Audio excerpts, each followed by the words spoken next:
generation fluoroquinolones and second generation fluoroquinolones. First generation fluoroquinolones की अगर बेटा बात करें हम यहाँ पे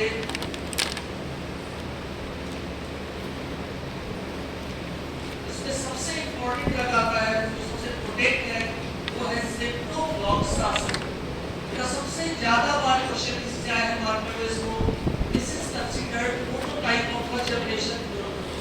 सबसे ज्यादा बार क्वेश्चन इससे पूछे गए हैं फर्स्ट जनरेशन fluoroquinolones सिप्रोफ्लॉक्सासिन। अब इसके बारे में हम अपनी डिटेल देखेंगे उससे इंपॉर्टेंट है बाकी ड्रग्स के बारे में देखेंगे तो पॉइंट होगा। मेन ड्रग कौन सा है हमारा सिप्रोफ्लॉक्सासिन। थोड़ा सिप्रोफ्लॉक्सासिन फर्स्ट पॉइंट सिप्रोफ्लॉक्सासिन पहला पॉइंट बेटा this is most potent first generation fluoroquinolones। ये most potent first generation fluoroquinolones माना जाता है। जितने भी fluoroquinolones हैं उसमें सबसे ज्यादा पोटेंसी कौन शो करता है ciprofloxacin. Ciprofloxacin is most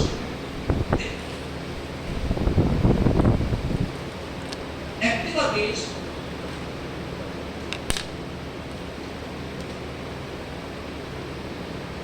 broad range of bacteria।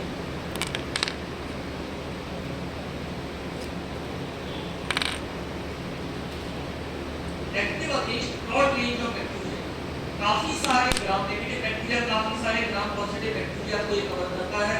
इसमें जब भी डॉक्टर को चॉइस करनी पड़ती है कि फर्स्ट जनरेशन में कोई फ्लोरोक्विनोल देना है तो हमेशा प्रेफर किसको करते हैं वो सिप्रोफ्लॉक्सासिन। जब भी ब्लाइंड थेरेपी को इन्फेक्शन अगर बनाना है तो प्रेफर किसको करते हैं वो ciprofloxacin. Active against broad range of bacteria. अब अगला क्वेश्चन बड़ा इंपॉर्टेंट है यहाँ पे कि ये बैक्टीरियोस्टेटिक है या बैक्टीरिसाइडल। क्वेश्चन होता है यहाँ पर ये बैक्टीरियोस्टेटिक है या bactericidal.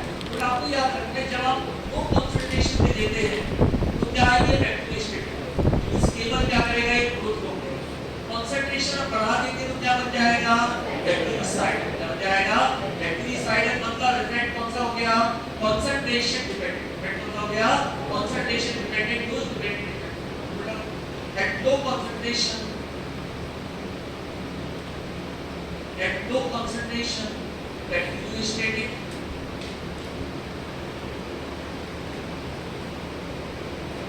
at low concentration bacteriostatic but at high concentration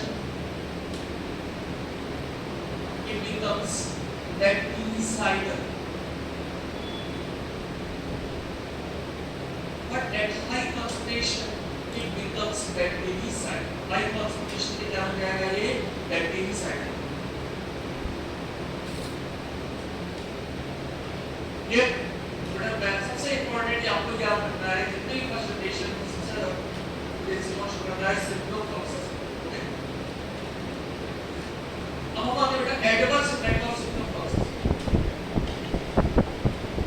adverse effects of ciprofloxacin.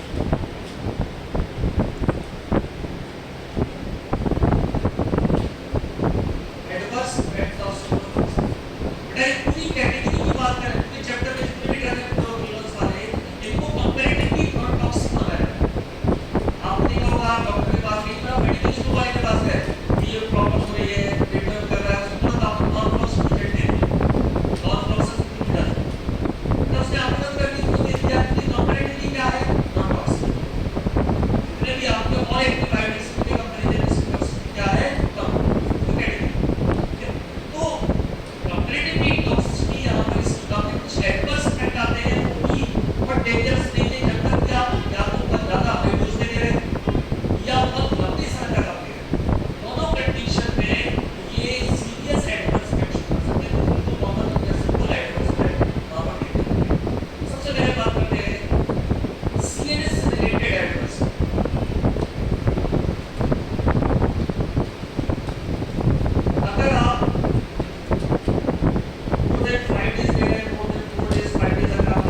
Car के लिए दी थी आपने।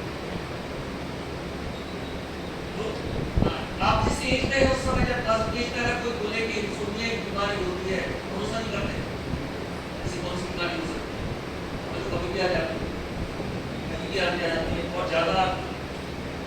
अब इसमें ऐसा है कि जिसको ट्रीटमेंट तुरंत नहीं करना है,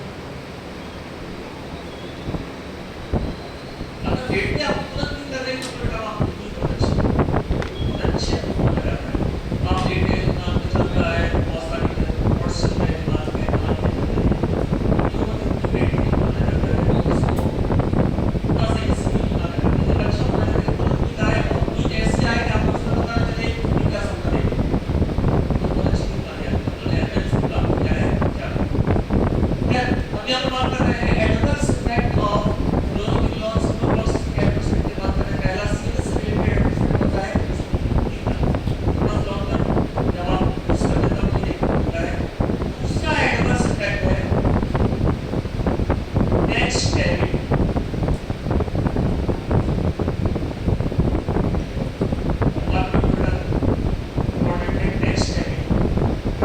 दूसरा एडवर्स इफेक्ट है next cavity.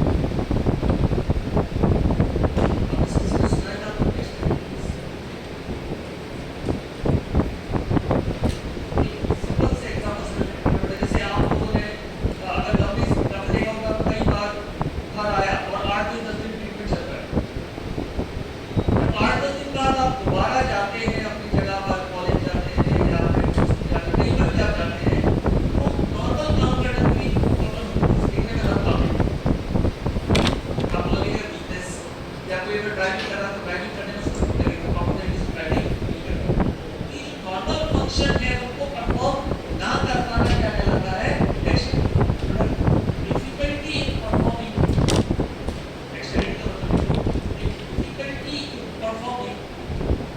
Difficulty in performing normal functions, difficulty in performing normal functions like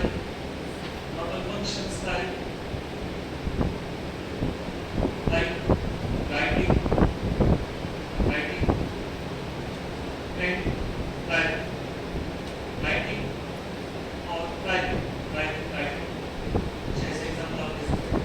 normal function driving आप कर रहे हैं, रेगुलर ड्राइविंग करते हैं, काम कर पा रहे हैं, आप लिख नहीं पा रहे हैं, हाथ पा रहे हैं, इससे क्या हो गया टेस्ट है। ये भी कब देखने को मिलता है जब आप बहुत बार आपने कोर्स कंप्लीट किया हो इसका।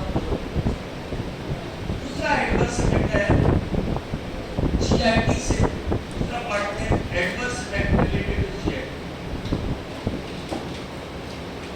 जीआईटी से रिलेटेड कॉमन एडवर्स इफेक्ट है जो आपने क्या होता है जो क्लोरोक्विनोन देते हैं, और ये एडवर्स इफेक्ट शुरुआत में कुछ नहीं देखने को मिलता है। एनोरेक्सिया, भूख ना लगना, एनोरेक्सिया का मतलब क्या होता है, भूख ना लगना, एपेटाइट का होता है, समझ हो जाती है। तो अगर आप शुगर अगर आप एंटीबायोटिक कोर्स किया है शुरुआत की एक दिन नहीं आप ये प्रॉब्लम होने लगती है अगर आप। दूसरा डायबिटीज से related adverse effect long term में देखने को मिलता है बैड टेस्ट। बहुत सारे लोग बोलते हैं बुखार के कारण मुंह में कड़वा लग रहा है, ऐसा लग रहा है, तो फीवर के कारण नहीं होता है, उसके कारण होता है तो एंटीबायोटिक आप ले रहे हैं, बहुत सारे एंटीबायोटिक का एडवर्स इफेक्ट होता है, उसके कारण क्लोरोक्विनोन वाली कैटेगरी है इसकी। जीआईटी से रिलेटेड तो कौन हो गया एनोरेक्सिया, दूसरा हो गया एडिक्शन। तीसरा आता है आपका हाइपर सेंसिटिविटी एडिक्शन।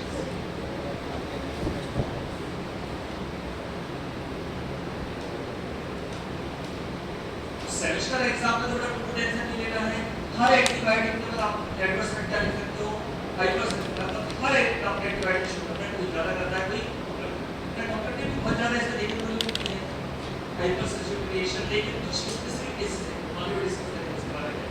इनमें से बहुत कॉमन है रेसिस, रेसिस हो जाते हैं पूरी बॉडी में रेड रेड रेड रेसिस हो जाते हैं, रेसिस। दूसरा है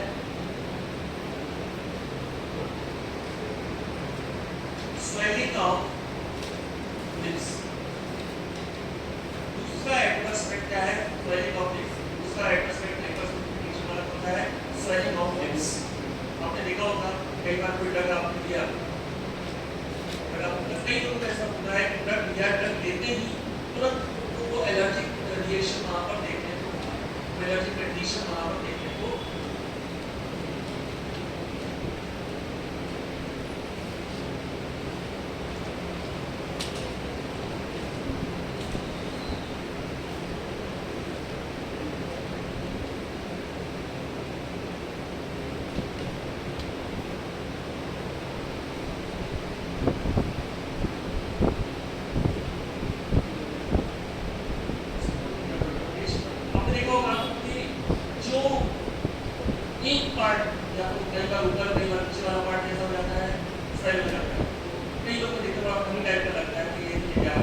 कई लोग तो नॉर्मल एलर्जी भी ऐसे नहीं होता है, एलर्जी रिएक्शन कई टाइप तो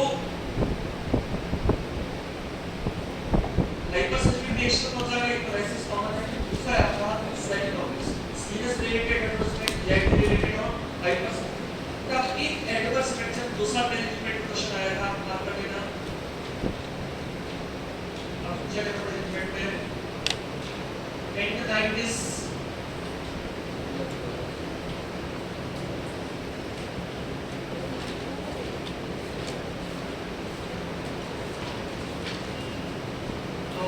dental rupture, but as it is पूछा गया क्वेश्चन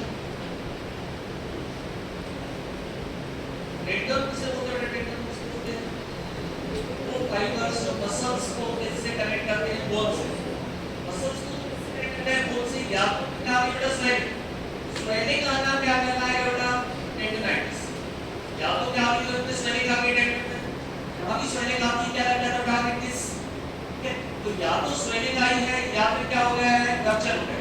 टेंडनाइटिस या टेंडर रप्चर ये एडवर्स इफेक्ट हो गया किसका, आपका सिम्प्टोप्लॉक्सा से, स्पेशली बेटा देखने को मिलता है, इससे क्वेश्चन पूछा गया तो बात कर लूं टेंडनाइटिस या टेंडर रप्चर का मेन एडवर्स इफेक्ट ऑफ सिम्प्टोप्लॉक्सा से जो कॉमनली देखने को मिलता है, ये भी कब देखने को मिलता है तो लॉन्ग टर्म आप भूल सकते हैं टेंडनाइटिस टेंडर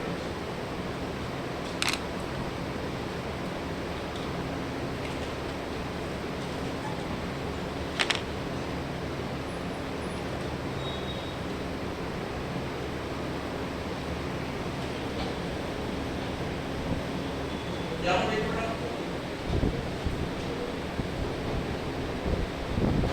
ये नॉर्मल डेक्टल है, हेल्थ डेक्टल,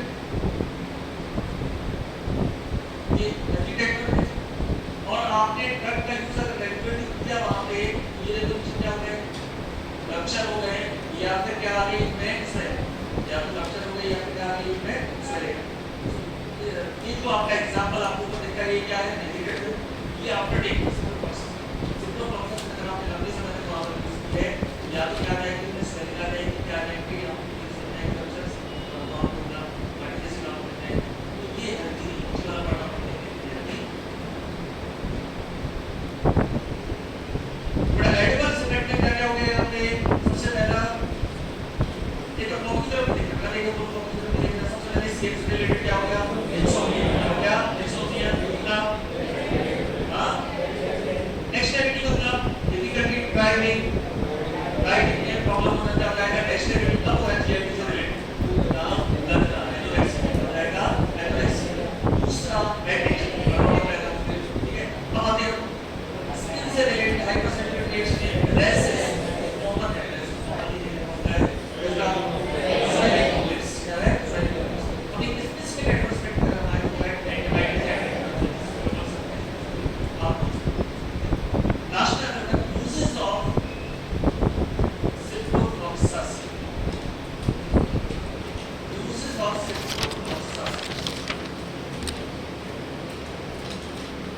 याद कैसे रखोगे तो सिप्टोफ्लॉक्सा सिप लिख लो यहाँ पे टेलिको सिप, हम स्किपिंग करा लो, देखो इसका नाम सिप में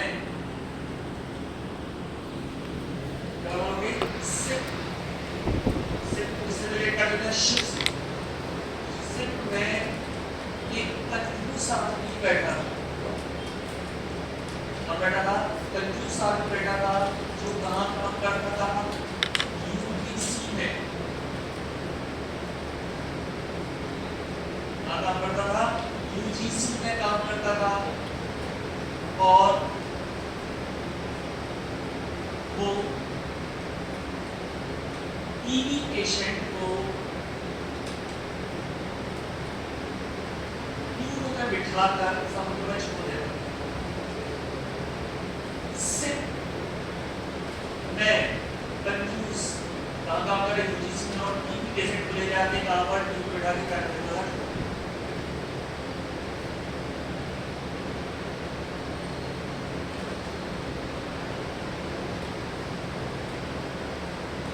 सबसे पहले में से आ रखा है मेनिंजाइटिस, मेनिंजाइटिस या मेनिंजियल इन्फेक्शन बोलते हैं बेटा। मेनिंजियल इन्फेक्शन मतलब क्या है? मेनिंजाइटिस मतलब क्या है? ब्रेन में इन्फेक्शन होना। बेटा ब्रेन में कौन सी लेयर होती है? Meningeal layer. कौन सी लेयर होती है? मेनिंजियल लेयर में इन्फ्लेमेशन होना क्या कहलाएगा? मेनिंजाइटिस। अब मेनिंजाइटिस के ऊपर ब्रेन में क्या हुआ? इन्फेक्शन। आपने ब्रेन फीवर के बारे में सुना होगा, ब्रेन इन्फेक्शन के बारे में सुना होगा।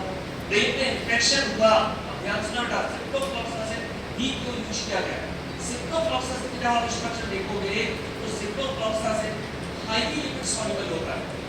ध्यान सुना बेटा, सिप्टोफ्लॉक्सासिन क्या ज्यादा शो करता है? लिपिड पर। सिप्टोफ्लॉक्सासिन कैसा नेचर है इसका? लिपिड सॉल्युबल है। लिपिड सॉल्युबल है मतलब इसको क्रॉस करेगा ब्लड में क्रॉस करेगा मतलब काम हो जाएगा, ब्रेन में पहुंच जाएगा। ब्रेन में जो इन्फेक्शन हुआ है उसको क्या करेगा? ठीक करेगा। क्लियर है? इसी में ड्रग का ब्रेन में इफेक्ट दिखाने के लिए क्या होना जरूरी है? लिपिड सॉल्युबल होना जरूरी है। क्रॉस सिप्टोफ्लॉक्सासिन का स्ट्रक्चर देखते हैं तो कैसा है? Lipid soluble. है वो लिपिड। तो सिप्टोफ्लॉक्सासिन का यूज किया जाता है, ऐसे याद रखना है। मेनिंजाइटिस ये आपको आइडिया लग गया होगा, आपने सब ये यूज किया है। कंजक्टिवाइटिस,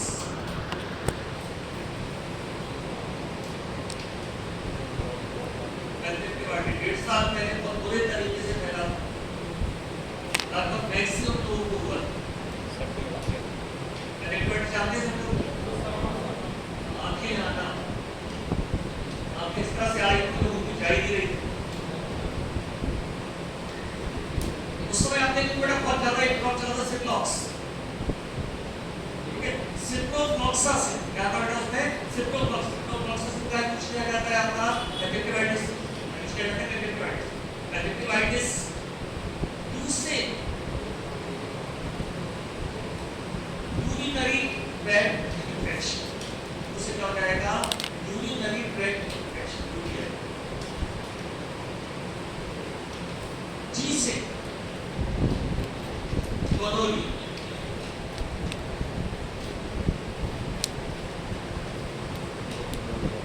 जिसे क्या हो जाएगा? Gonorrhoea. Gonorrhoea it is a type of sexually transmitted disease. This is the type of sexually transmitted disease जिसे क्या गोनोरिया से होता है? ट्रांसमिटेड बैक्टीरिया होता है। गोनोरिया क्या है? सेक्सुअली ट्रांसमिटेड डिजीज है, तो एक बैक्टीरिया से होता है जिसे गोनोरिया से, इसका नाम क्या पड़ा? गोनोरिया। सी से भी क्या है? सेक्सुअली ट्रांसमिटेड डिजीज है, chancroid. Chancroid is also a sexually transmitted disease. Cancer is also a sexually transmitted disease. A से क्या हो गया? मेनिंजाइटिस, ब्रेन का इन्फेक्शन, कंजक्टिवाइटिस हो गया। उससे क्या हो गया? यूटीआई हो गया। उससे क्या हो गया? यूटीआई। सी से क्या हो जाएगा? गोनोरिया। और सी से क्या हो जाएगा? कैनकॉइड। ई से हो जाएगा क्या?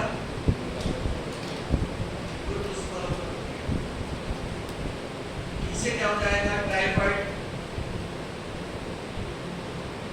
आजकल हमारे पास बेटर ऑप्शन अवेलेबल है टाइफाइड के लिए, क्योंकि आप लोग ज्यादा काम नहीं करते हैं, मैं खाली ज्यादा काम नहीं करते। टाइफाइड इससे है आपका बैक्टीरियल डायरिया। इसे क्या है? बैक्टीरियल डायरिया, बैक्टीरियल इन्फेक्शन हुआ, उसके कारण क्या हो रहा है? डायरिया।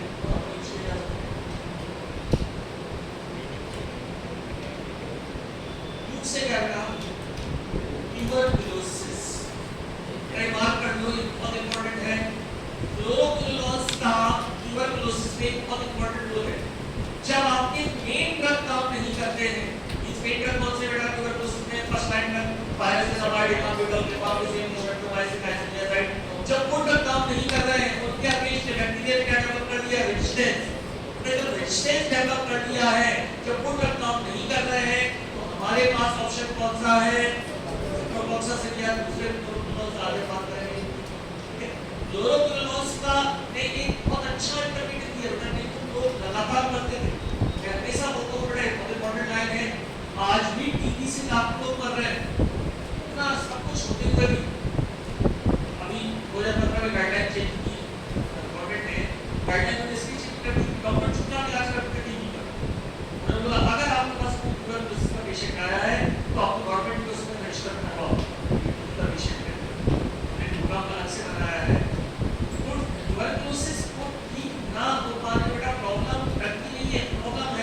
पेशेंट अवेयर नहीं, 3 महीने 2 महीने उन्हें दवाई दी, मेडिसिन दी, अब ठीक लगने लगा, मेडिसिन बंद कर दी, 1 महीने का गैप कर दिया।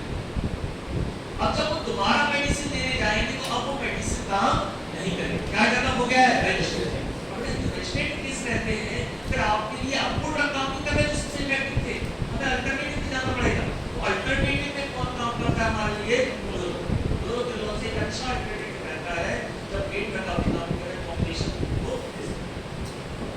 ओके, ये आपके मेन यूज हो गया किसके, सिप्रोफॉक्सेसिन के। इसके अलावा एक और यूज है जहां प्रोफाइलिंग स्पेस में यूज किया जा सकता है, इंपॉर्टेंट नहीं है लेकिन आप देख सकते हैं इसको करेक्शन यूज में सेप्टिसेमिया, ग्राम नेगेटिव बैक्टीरिया से भी होता है सेप्टिसेमिया। अगर नाम से बता सकते हो सेप्टिसेमिया मतलब, इससे तो पहचान गए हो बेटा, ये जो वर्ड है ब्लड, एनिया, एनिया मतलब एनिया नाम कहीं भी आ जाए, कहीं पर भी एनिया में लग जाए, वहां तो क्या हो जाएगा, ब्लड में। अब ब्लड में क्या है, सेप्सिस। ब्लड में क्या फैल गया है, इन्फेक्शन। ब्लड में क्या फैल गया, इन्फेक्शन। बेटा ये बहुत कॉमनली यूज्ड वर्ड है सेप्टिसेमिया। ब्लड में इन्फेक्शन फैल गया मतलब ये बहुत डेंजरस कंडीशन है। कई डॉक्टर इसके लिए वर्ड यूज करते हैं, कौन सा वर्ड यूज करते हैं, blood poisoning.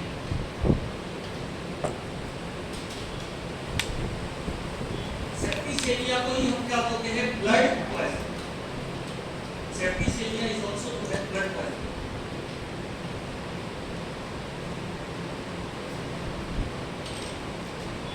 Okay, septicaemia blood poisoning prophylaxis इसका यूज किया जा सकता है। ये मेन ड्रग के लिए वही यूज है जो है इसके तरह। रेसिप्रोफॉक्सेसिन के बारे में क्या हो गया, जनरल डिस्क्रिप्शन हो गया, उसके बाद इसके एडवर्स इफेक्ट और उसके यूज, इतने भी इंपॉर्टेंट पॉइंट है। जितने भी क्लोरोक्विनोस के बारे में आपको याद रखना है, they are not safe in pregnant. Pregnancy के दौरान क्या रहेंगे, कॉन्ट्रैक्टिंग। बेटा ये केवल हमें एग्जाम के लिए याद नहीं रखना है, हमें अवेयर रहना है क्योंकि क्लोरोक्विनोस इतने कॉमन है, कोई भी आके दे देता है, प्रेगनेंसी के दौरान दे देता है, इन्फेक्शन हुआ खासकर अगर आप अवेयर नहीं, इवन आप मेडिकल स्टोर होते तो आपको कम से कम पूछने जाए किसके लिए ले जा रहे हैं। ड्यूरिंग प्रेगनेंसी कॉन्ट्रैक्टिंग रहेंगे, फीटस को क्या बना देंगे, abnormal. All chloroquinolones are contraindicated. All chloroquinolones are contraindicated during pregnancy. All chloroquinolones are contraindicated during pregnancy. Pregnancy के दौरान क्या रहेंगे, ये contraindicated। फर्स्ट जनरेशन पहला कौन सा हो गया, सिप्रोफॉक्सेसिन मोस्ट पोटेंट। अब कुछ ऐसे ड्रग के आएंगे इनका थोड़ा हमें डिस्कशन करने में बात करनी है। अगला ड्रग आता है आपका नॉर्फ्लॉक्सासिन। बेटा नॉर्फ्लॉक्सासिन की पहली लाइन सिप्रोफॉक्सासिन की पहली लाइन से जस्ट अपोजिट याद रहेगा। इसकी पहली लाइन उसकी पहली लाइन से जस्ट अपोजिट। वहां पहली लाइन क्या थी, इसके बारे में क्या लिखोगे, लीस्ट पोटेंट, सबसे कम पोटेंशियल करता है लीस्ट पोटेंट।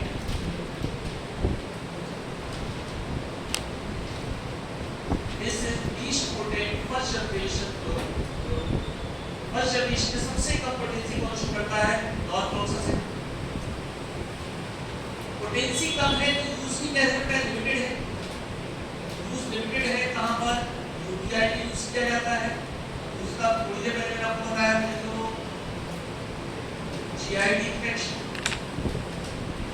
मैंने क्या बोला था, नॉर्फ्लॉक्सासिन नॉर्फ्लॉक्सासिन और इमिडाजोल कॉम्बिनेशन। बेटा जब आपको एक माइनर इन्फेक्शन हुआ है तो वहां पर हम इसका यूज करते हैं। मेजर जो इन्फेक्शन होते हैं वहां पर ये काम करती है, तो क्या है कम है, आपको डोज ज्यादा करना पड़ेगा। लीस्ट पोटेंट यूज लिमिटेड है, यूटीआई का जीआईडी। नेक्स्ट आता है एफ्लॉक्सासिन।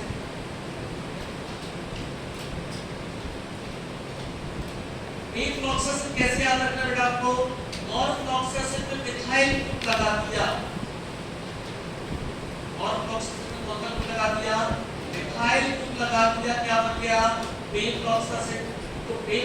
क्या हो जाएगा, मिथाइल डेरिवेटिव ऑफ नॉर्फ्लॉक्सासिन। एक फ्लॉक्सासिन क्या बन जाएगा, मिथाइल डेरिवेटिव ऑफ नॉर्फ्लॉक्सासिन। एक floxacin is methyl derivative of norfloxacin, methyl derivative of norfloxacin. अगला क्वेश्चन सुनना बेटा ध्यान से, इसी कॉन्सेप्ट से रिलेटेड है। आपने मिथाइल ग्रुप लगा दिया, ध्यान से बेटा सब लोग, आपने मिथाइल ग्रुप लगा दिया मतलब लिपिड सॉल्युबिलिटी बढ़ गई। अब डिलीट करो बेटा, मिथाइल ग्रुप लगा दिया मतलब लिपिड सॉल्युबिलिटी बढ़ गई, मतलब ये जल्दी किसको क्रॉस कर लेगा, ब्लड बैरियर को। तो इसका यूज कहां किया जाएगा, मेनिंजाइटिस में यूज किया जाएगा, मेनिंजाइटिस में because of high lipid solubility, because of high lipid solubility used in meningeal infection,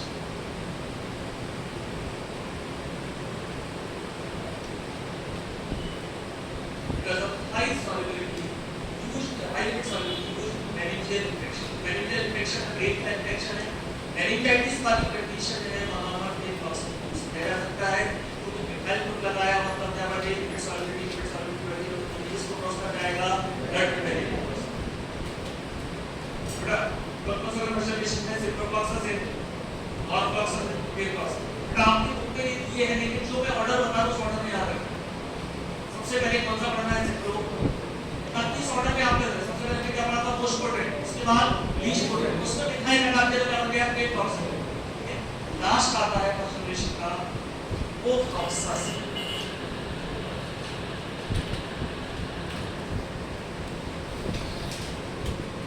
ofloxacin और सिप्रोफ्लॉक्सासिन दो ड्रग का सबसे ज्यादा यूज किया जाता है फर्स्ट जनरेशन। कौन सा ड्रग यूज होता है, ओफ्लॉक्सासिन और सिप्रोफ्लॉक्सासिन। दोनों की पोटेंसी लगभग इक्वल मानी जाती है, लेकिन कंपैरेटिवली किसकी ज्यादा है, Cipro.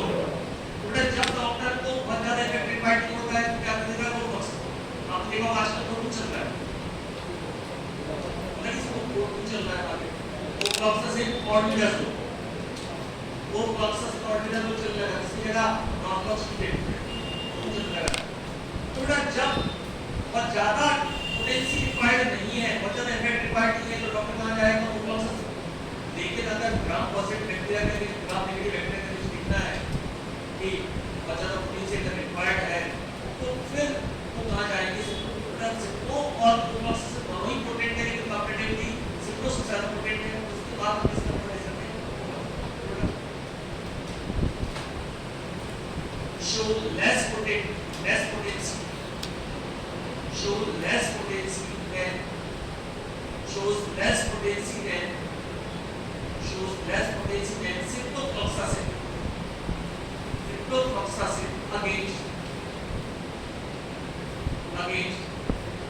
gram negative bacteria, against gram negative bacteria, against gram negative bacteria। Gram negative bacteria के अगेंस्ट ये कम पोटेंसी शो करता है, इसके कंपैरिजन में बेटा सर बेटा किसकी पोटेंसी कम है, लेकिन इसके कंपैरिजन में सिप्रोफ्लॉक्सासिन की कंपैरिजन पोटेंसी क्या है, कम। shows good activity against, it shows good activity against mycoplasma, against mycoplasma and chlamydia, mycoplasma and chlamydia। chlamydial infection होता है chlamydia नाम के बैक्टीरिया से, और mycoplasmic infection किस होता है, mycoplasma से। mycoplasma और chlamydia कॉमन इंफेक्शन है, इनके अगेंस्ट ये अच्छी खासी एक्टिविटी शो करता है, कौन को फ्लॉक्सासिन। जब तक हमें फॉरेस्ट ऑफ एक्शन रिक्वायर्ड नहीं है, ये तो अपनी तरफ ना जाएंगे। और इस लास्ट क्लास में मैंने आपसे बोला था कि डॉक्टर पहले ही कहाँ चले जाते हैं, तो हायर आई डॉक्टर इंजीनियर सीधा कहाँ जाते हैं, जबल पहली बार आप दिखना या सीधा जाते हैं सर्दी ऑक्सीजन। आज दोनों तरीके से पढ़ता है, खाने भी पढ़ता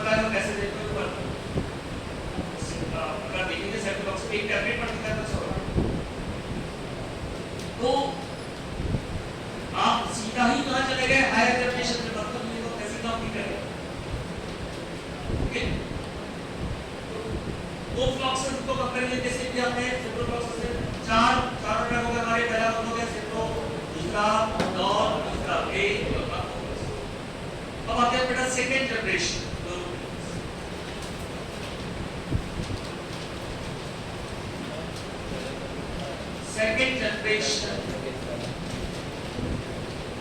क्लोरोक्विनोलोक्स। सेकंड जनरेशन क्लोरोक्विनोलोक्स में सबसे पहला ड्रग है लीवोफ्लॉक्सासिन। सेकंड जनरेशन क्लोरोक्विनोलोक्स पहला ड्रग क्या है? लीवोफ्लॉक्सासिन। लीवोफ्लॉक्सासिन कोई नया ड्रग नहीं है, जो ओफ्लॉक्सासिन पढ़ा था फर्स्ट जनरेशन में उसी का ही क्या है? लीवोआइसोमर। उसी का क्या है? लीवोआइसोमर। इस पर आपको बहुत सारे आइसोमर पता है आजकल यूज कर रहे हैं मार्केट में। सिंथेसिस से ज्यादा कौन सा यूज होता है? लीवोसिंथेटिक। सॉल्व का बहुत से ज्यादा कौन सा यूज होता है? लीवोसॉल्व का। तो ओफ्लॉक्सासिन का लीवोआइसोमर कौन हो गया? लीवोफ्लॉक्सासिन। अब बेटा सेकंड जनरेशन इसलिए रखा है तो बाद में डेवलप हुआ, उससे ज्यादा पोटेंट, उससे ज्यादा अच्छी एक्टिविटी शो करता है, उससे इनपुट एक्टिविटी शो करता है जैसे ofloxacin. This is levoisomer of ofloxacin.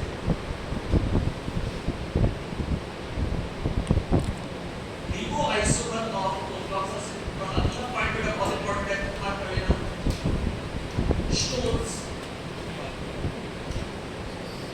shows improved activity aggregation, shows improved activity aggregation against Streptococcus pneumoniae, Streptococcus pneumoniae, Streptococcus pneumoniae and Mycobacterium tuberculosis।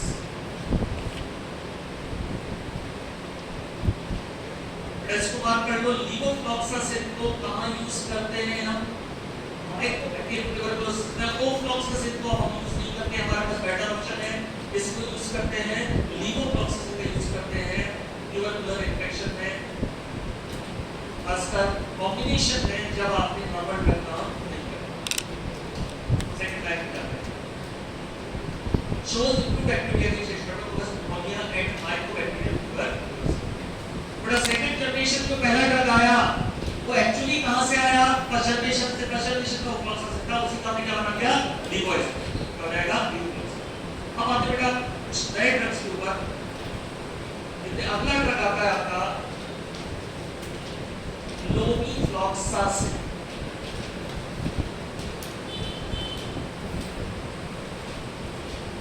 लोमीफ्लॉक्सासिन second generation का next drug है लोमीफ्लॉक्सासिन। बेटा ये वो time था जब कुछ नए एक्सपेरिमेंट किए क्लोरोक्विनोलोक्स। सारे क्लोरोक्विनोलोक्स में इसके पहले एक ही फ्लोरीन ग्रुप लगा, एक ही फ्लोरीन लगा था अपने स्ट्रक्चर में, लेकिन यहां पर इन्होंने क्या कर दिए?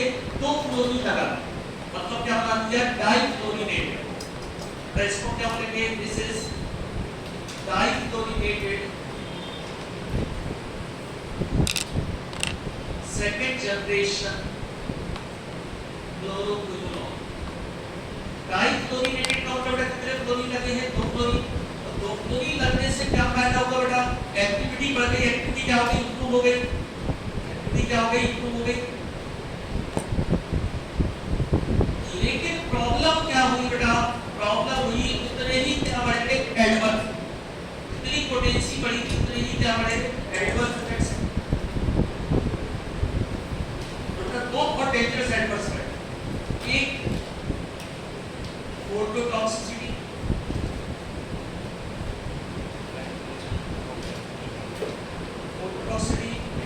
दूसरा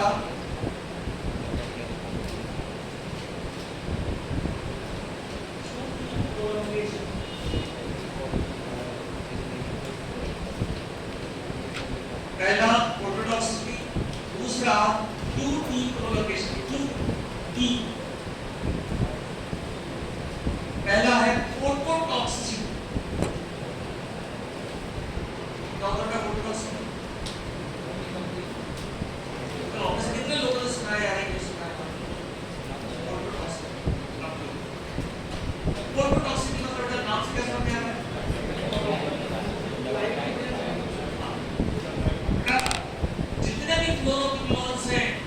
जनरेशन इंक्लूडिंग फर्स्ट जनरेशन मतलब भी आप इंक्लूड कर दो, ये सब फोटोटॉक्सिक शो करते हैं। लेकिन फर्स्ट जनरेशन के चांस बहुत कम है। फोटोटॉक्सिक मतलब ड्रग लेने के बाद आप धूप पे चले गए, ड्रग लेने के बाद अगर आप धूप पे गए, पूरी बॉडी में क्या आ जाते हैं, रेसेस आ जाते हैं, सब क्या बोलते हैं, फोटोटॉक्सिक ड्रग आपने दिया। और बेटा ये स्पेशली देखने को मिलता है अगर आप इंजेक्टेबल फॉर्म में ड्रग ले रहे हैं, अगर आप इंजेक्टेबल फॉर्म में ड्रग ले रहे हैं, उसको लेने के बाद अगर आप धूप पे चले जाते हैं, पूरी बॉडी में क्या आते हैं, रेसेस आ जाते हैं, इसको क्या बोलते हैं, फोटोटॉक्सिक। फर्स्ट जनरेशन भी शो करता है ना, लेकिन उसमें चांसेस का वायरस वेरिएशन है, आप बोल सकते हैं थोड़ा बहुत रिस्क में आते हैं, लेकिन ये बहुत डेंजरस है। इतने सालों से पढ़ा रहा हूं मैं, कई बार आपसे भी ऐसी गलती हो जाती है, मुझे मेरे साथ पहली बात है, और इंटेंस ये हुआ, डॉक्टर मुझे इंजेक्शन दिया, अच्छा कोई बात नहीं, इंजेक्शन दिया मैंने, इंजेक्शन बहुत परेशान हो गया था मैं, मुझसे काफी हो रहा था, लगा तो ठंड से लग रही थी, तक खड़ा हो गया, इतने सालों से पढ़ा रहा था, और प्रोक्सिन का इंजेक्शन दिया और धूप में खड़ा हो गया, 15-20 मिनट बड़ी अच्छी लगी, उसके बाद चुटियां काटना चालू हुई, और जैसे ही वो चीज में तुरंत मैं गया हूँ प्रोक्सिन से, तुरंत समझ में आ गया कि क्या इंजेक्शन दिया है, वो प्रोक्सिन से दिया है, वैसे पूरी बॉडी में आ गया। डॉक्टर रॉबर्ट किया जो यहाँ पे डॉक्टर डे बैठते हैं ना, रॉबर्ट किया मैंने पहुंचा वहाँ पे, डॉक्टर क्या होता है, मैंने कहा फोटोटॉक्सिक, डॉक्टर पूरी जल्दी डॉक्टर उसका क्या होता है, आपने चेक किए, मैं तो बता रहा हूँ, प्रोसेस का इंजेक्शन दिया था, पूरा एक्सप्लेन कर रहा हूँ,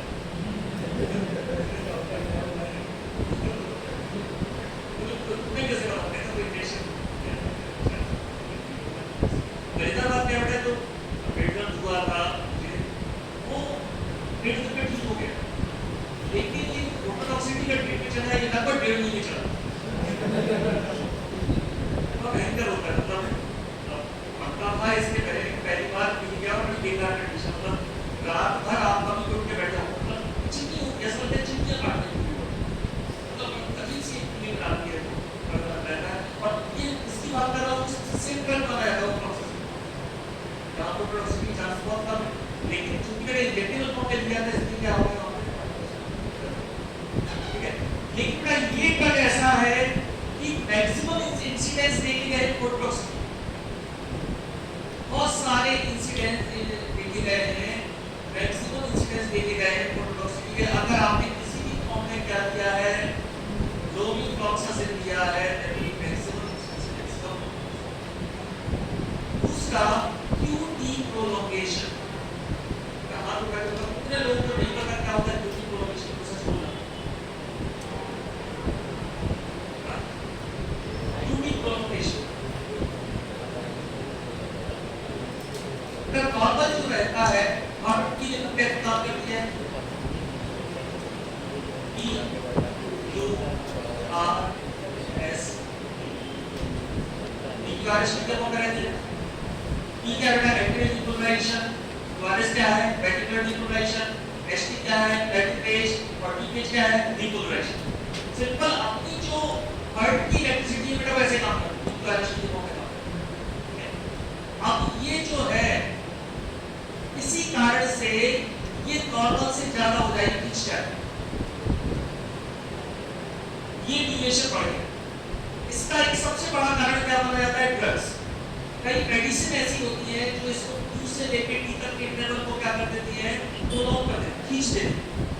उल्टा उससे क्या हो जाएगी, हार्ट की रिदम क्या, हार्ट किससे काम करेगा, ये पंखा चलता है, इलेक्ट्रिसिटी चल रहा है, अब एकदम इलेक्ट्रिसिटी आ रही है, फिर रुक गई, फिर चली गई, फिर आ रही है, हो जाएगा, आप वैसे भी नहीं खाएंगे, दोबारा तो नहीं देंगे।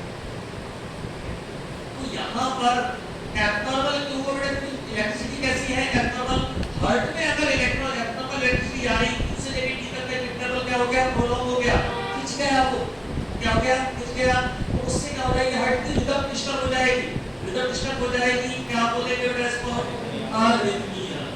तो QT प्रोलॉन्गेशन क्या है बेटा, टाइप ऑफ अरिथमिया, और ये अरिथमिया किसने कॉज किया, ड्रग ने, किसने कॉज किया, ड्रग ने। किसके लिए डेंजरस है बेटा, ये गलती से भी हमें हार्ट पेशेंट को नहीं है, जो भी ड्रग QT प्रोलॉन्गेशन शो करते हैं, और अगर उनकी इंसिडेंस ज्यादा है QT प्रोलॉन्गेशन के, तो क्या रिकमेंड किया जाता है अगर मैक्सिमम इंसिडेंस आ रहा है ड्यू टू प्रोलोकेशन के, डॉक्टर क्या रिकमेंड करेगा आगे के लिए, क्या रिकमेंड करेगा? शुरुआत तो क्या बोलेगा, हार्ट पेशेंट को नहीं तो जब वो रेगुलरली देख रहा है कि नहीं नहीं बहुत सारे इंसिडेंट देखे, यहाँ की रिपोर्ट दो, यहाँ की रिपोर्ट दो, यहाँ की रिपोर्ट दो, क्या भेजने का आगे किसी को मत, पहले क्या बोला किसको मत दो, हार्ट पेशेंट, बाद में क्या बोला है किसी को मत दो, मतलब क्या कर दो, क्या कर दो बेटा। जो ये ड्रग है आपका lomefloxacin, this is withdrawn from most of the countries because of maximum incidences of orthodoxy and tuberculosis. ये अधिकतर देशों में बैन कर दिया गया। This is withdrawn from most of the countries from because of orthodoxy and tuberculosis. अधिकतर देशों से इसको बैन कर दिया गया।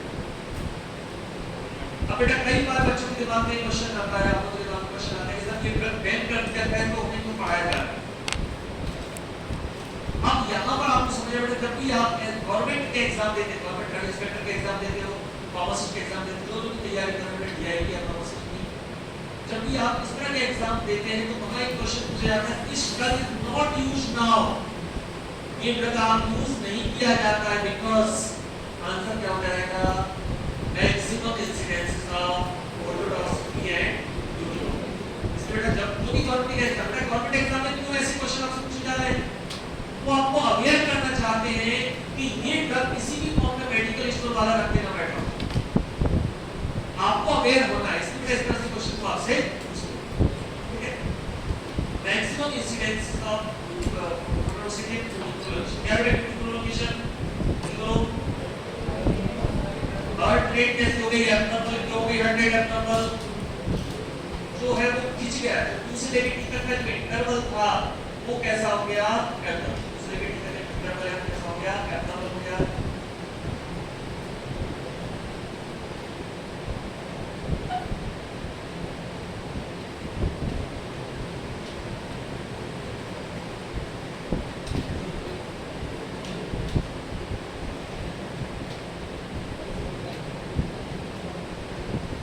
यहाँ पर अगर आप देखेंगे बेटा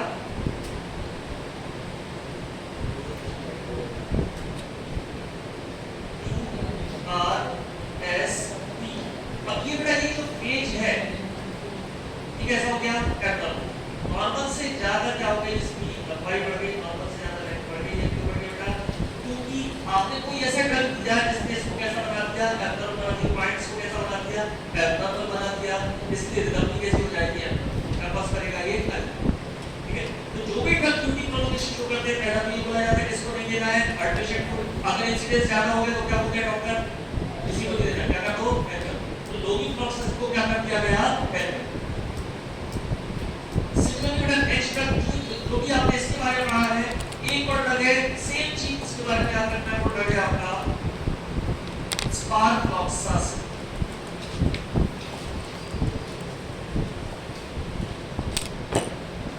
Sparfloxacin. This is also difluorinated second generation fluoroquinolone.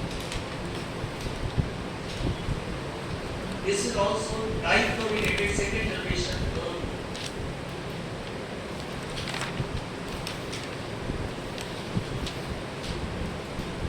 Okay. Shows good activity against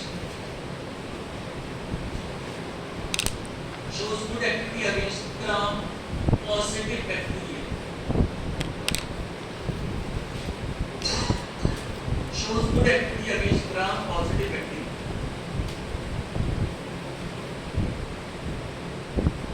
Adverse effects.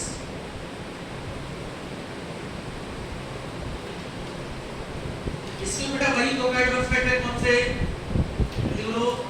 ऑर्थोटॉक्सिसिटी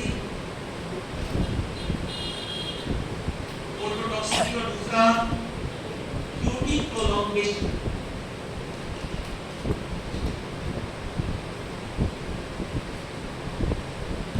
ऑर्थोटॉक्सिसिटी and QT prolongation.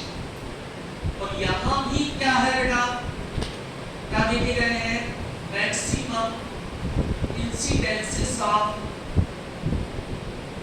Orthotoxicity and prolongation, जैसे कि कहां देखा गया था लोबी प्रोसेस, यहां पर क्या देखा गया है मैक्सिमम इंसिडेंसेस ऑफ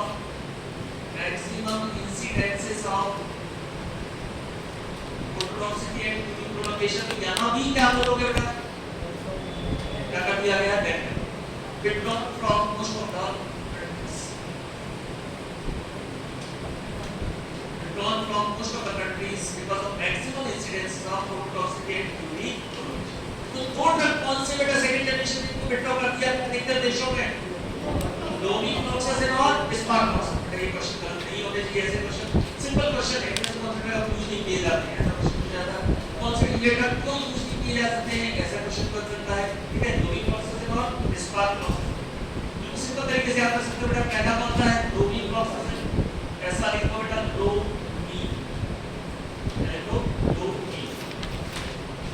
आप इमेजिन करो बेटा कि आप यहां खड़े हो मेरी जगह और उस तरफ आपका दोस्त खड़ा है, आप उससे बोल रहे हो, आप यहां खड़े हो, उस तरफ आपका दोस्त खड़ा है, आप उससे बोल रहे हो, फिर लोग मी मतलब लोग मुझे बैन कर दिया गया, क्या बोल रहे हो, लोग मुझे बैन कर दिया है। तो सामने जो दोस्त खड़ा है बोल रहा है ऐसा क्यों बोलते हो, इस पार जो खड़ा है उसको भी बैन कर दिया खड़ा है, इस पार जो खड़ा है उसको भी क्या कर दिया है बैन कर दिया। बैन किसको किया, लोबी और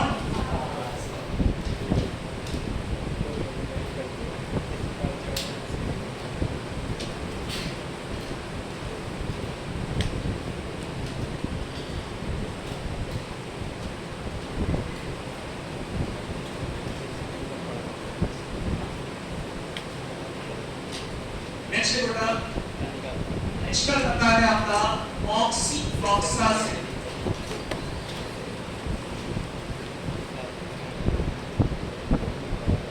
ऑक्सीफ्लॉक्सासिन सेकंड जनरेशन में यूज होने वाले बेटा काफी ज्यादा यूज करने से एक आपका ऑक्सीफ्लॉक्सासिन, काफी सारे यूजेस हैं इसके, जैसे कि आपका ये बहुत अच्छे एक्टिविटी शो करता है किसका देश न्यूमोनिया,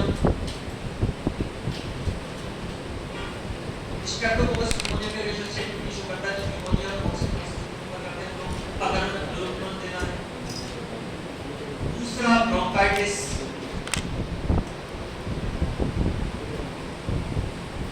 न्यूमोनिया हो गया, ब्रोंकाइटिस हो गया, और तीसरा है साइनसाइटिस।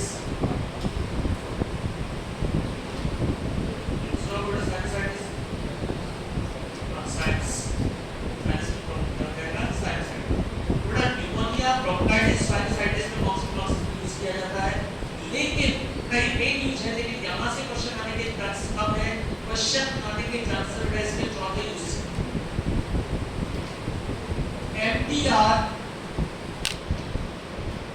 थेरेपी ऑफ ट्यूबरकुलोसिस, अच्छे से बात कर लो, उसका क्वेश्चन बनेगा क्योंकि बहुत ज्यादा यूज किया जाता है। MDR therapy of tuberculosis, MDR multi drug resistance, multi drug resistance, multi drug resistance means bacteria ने बहुत सारे एंटीट्यूबरकुलर ड्रग का डेवलप कर दिया है, रेजिस्टेंस डेवलप कर दिया है, तो वहां पर हमारे लिए एक बहुत अच्छी चॉइस कौन सी है, ऑक्सीफ्लॉक्सासिन का एमडीआर थेरेपी यूज किया जाता है। एमडीआर थेरेपी नाम से फेमस है। एमडीआर थेरेपी मतलब एक पेशेंट जो दवाइयां ले रहा था उसने प्रॉपर तरीके से दवाइयां नहीं ली, उसने 3 महीने लगा बंद कर दी, तो उसने उसके अंदर जो बैक्टीरिया है उसने क्या डेवलप कर दिया, अधिकतर ड्रग है इसका डेवलप कर दिया रेजिस्टेंस। तो अब आपके पास एक चॉइस है, कौन सी चॉइस है, ऑक्सीफ्लॉक्सासिन, चॉइस है ऑक्सीफ्लॉक्सासिन। ये बेटा ऑक्सीफ्लॉक्सासिन। नेक्स्ट देखो, जो ऑक्सीफ्लॉक्सासिन में बेटा एडवर्स इफेक्ट यूवी प्रोलॉन्गेशन। ऑक्सीफ्लॉक्सासिन में देखो एडवर्स इफेक्ट क्या है, यूवी प्रोलॉन्गेशन, लेकिन इंसिडेंस वैसे ही नहीं है जैसे उसको ना बोलो। ऑक्सीफ्लॉक्सासिन का एडवर्स इफेक्ट क्या है, यूवी प्रोलॉन्गेशन, लेकिन इंसिडेंस इसके जैसे नहीं है, लोबी और स्पार्क जैसे नहीं। यूवी प्रोलॉन्गेशन वाले कौन से हो गए, लोबी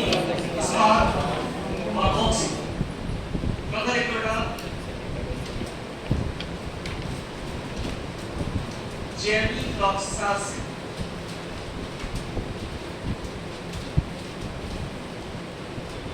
फ्लॉक्सासिन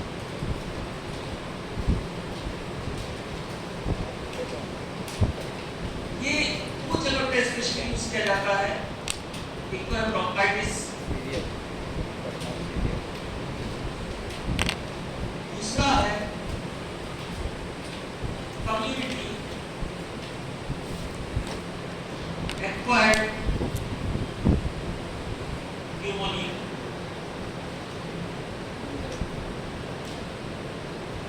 कम्युनिटी एक्वायर्ड न्यूमोनिया इसका शॉर्ट फॉर्म फेमस है क्या?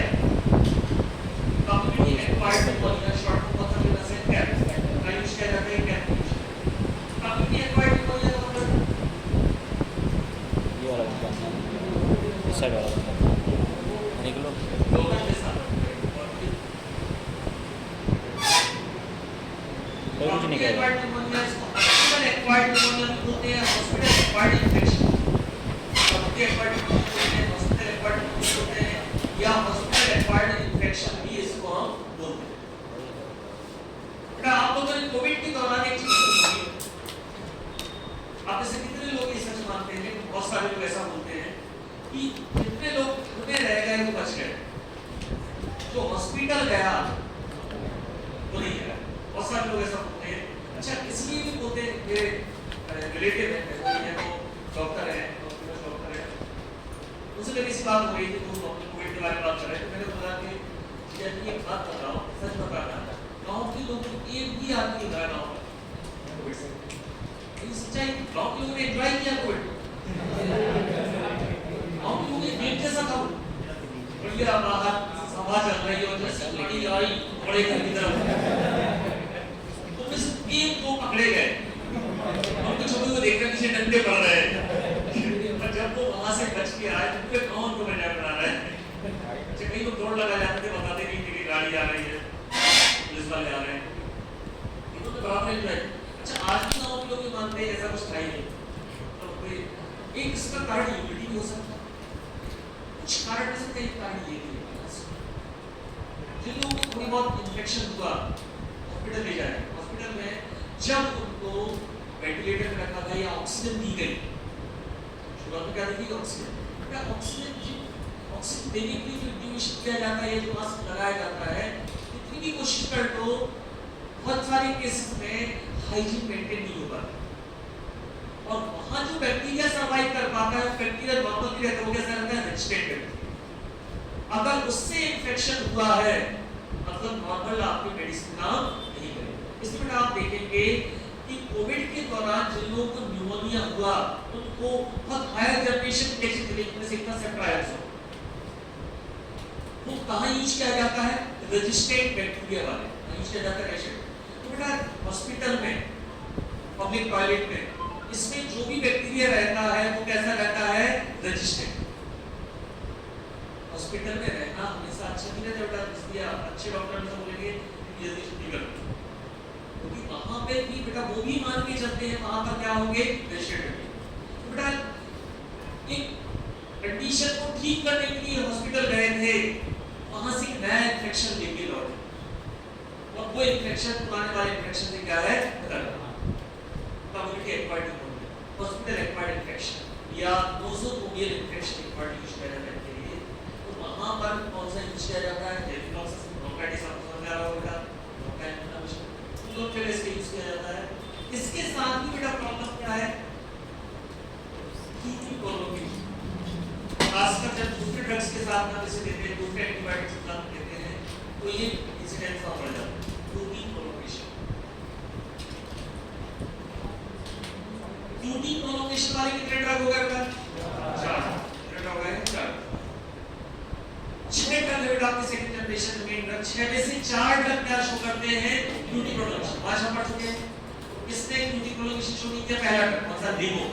तो लिवो इसकी शो नहीं किया, वो तो सेकंड जनरेशन है नहीं, वो तो फर्स्ट जनरेशन का ही क्या है? लिवो है। ठीक है, तो QT प्रोलोंगेशन आपके अभी तक 5 ड्रग हमने पढ़े हैं, 5 में से 4 क्या शो कर रहे हैं? QT prolongation. सेकंड जनरेशन का लास्ट ड्रग आता है आपका फ्लूमिफ्लॉक्सासिन।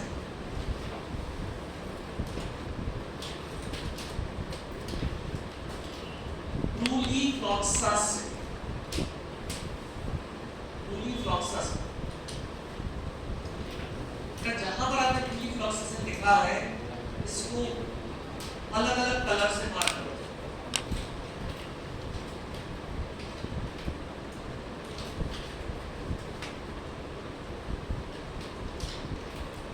ER को अलग कलर से कर दो, इसको अलग कलर से मार्क कर दो।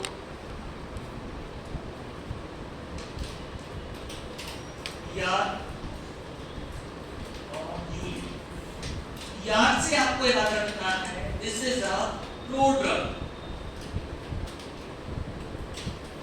क्या बेटा ये प्रोड्रग का मतलब क्या होता है? बॉडी के अंदर जाके कन्वर्ट होता है एक्टिव फॉर्म में। बेटा बॉडी के अंदर जाके एक्टिव फॉर्म में कन्वर्ट होता है और इसका एक्टिव फॉर्म ये यूनिफ्लॉक्सासिन। एक लाइन में क्या याद रखो बेटा? Ulifloxacin is the prodrug of ulifloxacin. Main drug कौन है इसमें? यूनिफ्लॉक्सासिन इसका प्रोड्रग है, इसलिए इसका नाम क्या रखा है उन्होंने? Ulifloxacin. So ulifloxacin is the prodrug of ulifloxacin. इसका यूज कहां किया जाता है बेटा? ब्रोंकाइटिस में और union bronchitis and urinary tract infection. Bronchitis में यूज किया जाता है, यूरिनरी ट्रैक्ट इन्फेक्शन में यूज किया जाता है। यूनिफ्लॉक्सासिन के बारे में बोला जाता है बेटा प्रोड्रग क्यों बनाते हैं बेटा?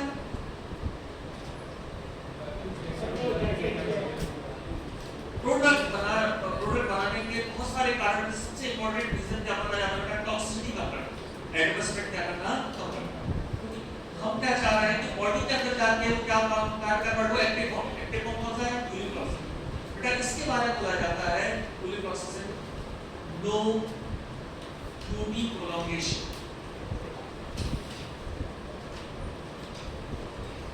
No QT prolongation.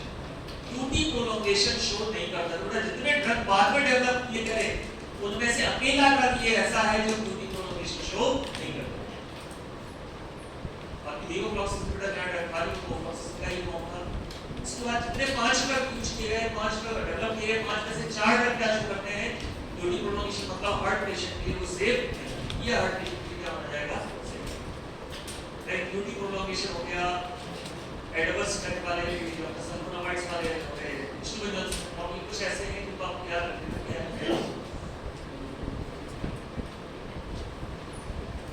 बेटा एक पेज नंबर 572 है, राइट साइड में टेबल दी है उसमें क्या है? उसमें ये सारे आपको दिए गए हैं। मेन ड्रग को क्या शो करते हैं? QT प्रोलॉन्गेशन शो करते हैं। तो ये बेटा यूनिफ्लॉक्सासिन नो QT प्रोलॉन्गेशन। अब सेकंड जनरेशन के टोटल के बेटा जिन लोगों ने लास्ट क्लास अटेंड की क्लासिफिकेशन लिखा था उसी में बात कर लो। बेटा यूनिफ्लॉक्सासिन, ऑक्सीफ्लॉक्सासिन, लोविफ्लॉक्सासिन, जेनिफ्लॉक्सासिन, यूनिफ्लॉक्सासिन और स्पार्फ्लॉक्सासिन। लेवोफ्लॉक्सासिन LMNGPA से आता है। लेवोफ्लॉक्सासिन, ऑक्सीफ्लॉक्सासिन, लोविफ्लॉक्सासिन, जेनिफ्लॉक्सासिन, यूनिफ्लॉक्सासिन, स्पार्फ्लॉक्सासिन। आपको क्या करना बेटा? यहाँ लिख दो Q, यहाँ लिख दो Q, यहाँ इसके पास लिख दो Q और इसके पास लिख दो। जितने बार आप क्लासिफिकेशन रिवाइज करोगे आपको क्या याद रहेगा? Q से ये ड्रग क्या शो करते हैं? QT प्रोलॉन्गेशन शो करते हैं। रीजन तुरंत काम करेगा आपको याद आ जाए। ये सारे ड्रग क्या शो करते हैं? QT prolongation. कौन से को नहीं करते हैं? लेवोफ्लॉक्सासिन वाला और दूसरा यूनिफ्लॉक्सासिन वाला। लेवोफ्लॉक्सासिन और यूनिफ्लॉक्सासिन ये दो ड्रग जो है ये क्या शो नहीं करते हैं? QT prolongation. ये जरूर आपने क्यों लिखा?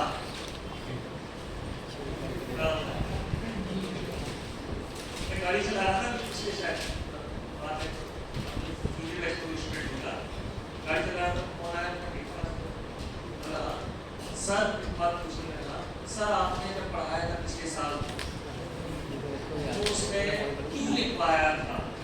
वो क्यों लिखवाया था? कई बार आप माइंडसेट अपने एनालिसिस पढ़ा के लौट रहे हो, अब जब आप एनालिसिस पढ़ा के लौट रहे हो तो आपका माइंडसेट अलग है और गाड़ी चला रहे हो, अच्छा मैंने तो लिखा नहीं था, नहीं सर लिखना भूल गया। आजकल तो मैं 10 बजे के बाद अपना मोबाइल या तो स्विच ऑफ करके रख देता हूँ या साइलेंट करके रख देता हूँ। कई बार बच्चे वो जब बस में एक बार रात 12:30 बजे फोन आया, हाँ सर सो रहे थे,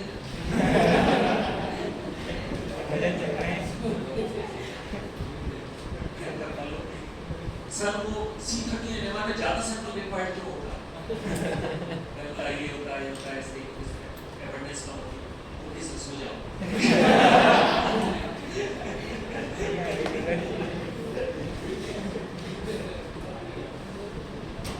अच्छा बच्चों को ये लगता है कि मतलब कई बार जैसे उनकी दिनचर्या ऐसी रहती है, आप तो जब जा रहे हैं इस तरह के मुझे लगता है लग रहा है एक बच्ची ने अभी तो अभी की बात नहीं, बच्ची ने मैसेज किया इस क्वेश्चन का आंसर रात को 11:30 बजे, जबकि उसकी पहले में 2 घंटे क्लास यहाँ लेके गया था, तो वहाँ जाते मैं ऑनलाइन क्लास नहीं कर रही थी, उसको दिन में कॉलेज में कई बार ऐसा हो जाता है, लेट आता मैं आराम से। अब मैंने मैसेज नहीं लिख पाया उसका 2-3 और मैसेज कर दी, सर आप जवाब तो नहीं दे रहे। लड़की को जल्दी बुरा लग जाता है, हाँ इम्पोर्ट हो जाता है, लड़कों का भाई इक्वल ही होता है, पीएचडी की हो चुकी हो रही है। तो मैंने उसको बड़े प्यार से लिख के भेजा, बेटा हम भी इंसान हैं, खाते हैं सोते हैं, उसने लिख भेजा सॉरी सर। बड़ा ऐसा रहता है कि यार ज्यादा मैं जवाब नहीं दे पा रहा हूँ, थोड़ा सा कैसे लगता है, वो भी आपके रात को 11:30-12 बजे के क्वेश्चन पूछ रहे हैं। जैसे आपने बेटा 4 क्यू है, मतलब 4 कौन सा है? क्यू की प्रोडक्ट, मतलब क्या है 4 क्यू की प्रोडक्ट स्टोरेज करें। इसका मतलब कोड रख है जो क्लास में शामिल नहीं किए, वो अलग है क्योंकि उनको यूएस एफडीए ने अप्रूव नहीं किया, यूरोपियन कंट्रीज को अप्रूव नहीं किया गया। कोड रख है एक आपका जो पैक्सिलोफ्लॉक्सासिन,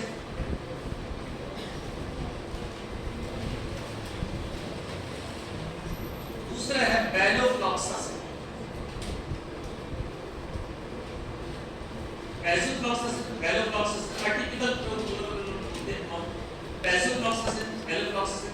अब बेटा कारण ये पता नहीं है कि इन्हें क्यों अप्रूव नहीं किया गया, क्योंकि दोनों ही ग्राम पॉजिटिव ग्राम नेगेटिव अच्छे एक्टिविटी शो करते हैं, दोनों का इफेक्ट अच्छा खासा है। इंडिया ने अप्रूव दोनों कर दिया है, दोनों इंडिया में यूज हो रहे हैं। इंडिया सबसे बड़ी कंट्री है जहाँ पर यूज हो रहा है, बाकी छोटी छोटी कंट्रीज है, ठीक है। तो इंडिया में बराबर यूज हो रहे हैं, काफी जगह इनका उपयोग है, अच्छा इफेक्ट है। पैक्सिलोफ्लॉक्सासिन के साथ कुछ लिमिटेशन है। अच्छा यूएस एफडीए ने, यूएस ने और यूके ने क्यों इसका अप्रूव नहीं किया? शायद एक कारण ये हो सकता है, पहला कारण डेवलप्ड बाय, ये कारण हो सकता है, क्योंकि कई जगह ये वहां भी रहता है कि internal politics of this country में अगर कोई ड्रग डेवलप किया है तो हम इसका अप्रूव नहीं करते, ये चलता है भले इसका इफेक्ट। दूसरा लिमिटेशन है जो आप प्रैक्टिकल लिमिटेशन हो सकते हैं बेटा, अवेलेबल ओनली इन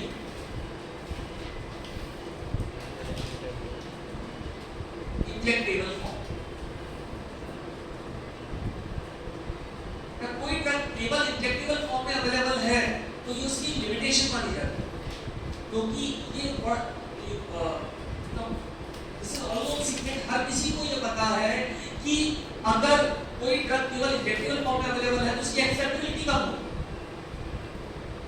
आप और हम कितना भी बोले, कई बार होता है कि आप डॉक्टर के पास गए, खासकर छोटे छोटे गाँव में अगर आप देखेंगे तो ये होता है पिताजी डॉक्टर के पास लेके गए, डॉक्टर बोल रहा है क्या हुआ, पिताजी पहले से बोलने लगते हैं, वो इंजेक्शन लगा दो, नहीं बोल रहे, वो इंजेक्शन है, बच्चा देख रहा है, बच्चा बोले तबीयत ठीक है, नहीं लगा दो, उनको जब तक सेटिस्फैक्शन नहीं मिलता घर वालों को, जब तक एक इंजेक्शन लग जाए, एक आध बॉटल न चढ़ जाए, गाँव में बड़ा बेहतर वो है, सेटिस्फैक्शन मिल जाता है।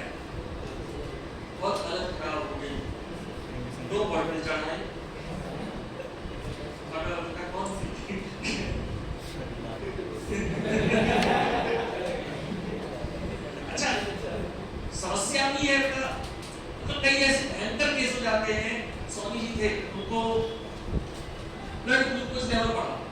डायबिटिक थे, उन्हें पता नहीं था पता होगा, तो चक्कर आया, तो पूरा चक्कर आ रहा है डॉक्टर साहब ने उनको ग्लूकोज की बोतल चढ़ा दी।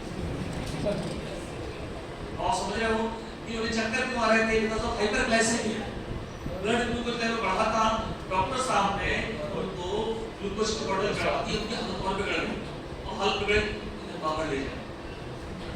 अब चढ़ी बोतल में उनको ले गए झांसी, गाड़ी में ले गए, बोतल चढ़ी हुई है। अब जैसे वहां पहुंचे तो तुरंत डॉक्टर मिलता नहीं, वहां जो था अटेंडेंट था, उसने देखा बोतल खत्म होने वाली है, एक और चढ़ा।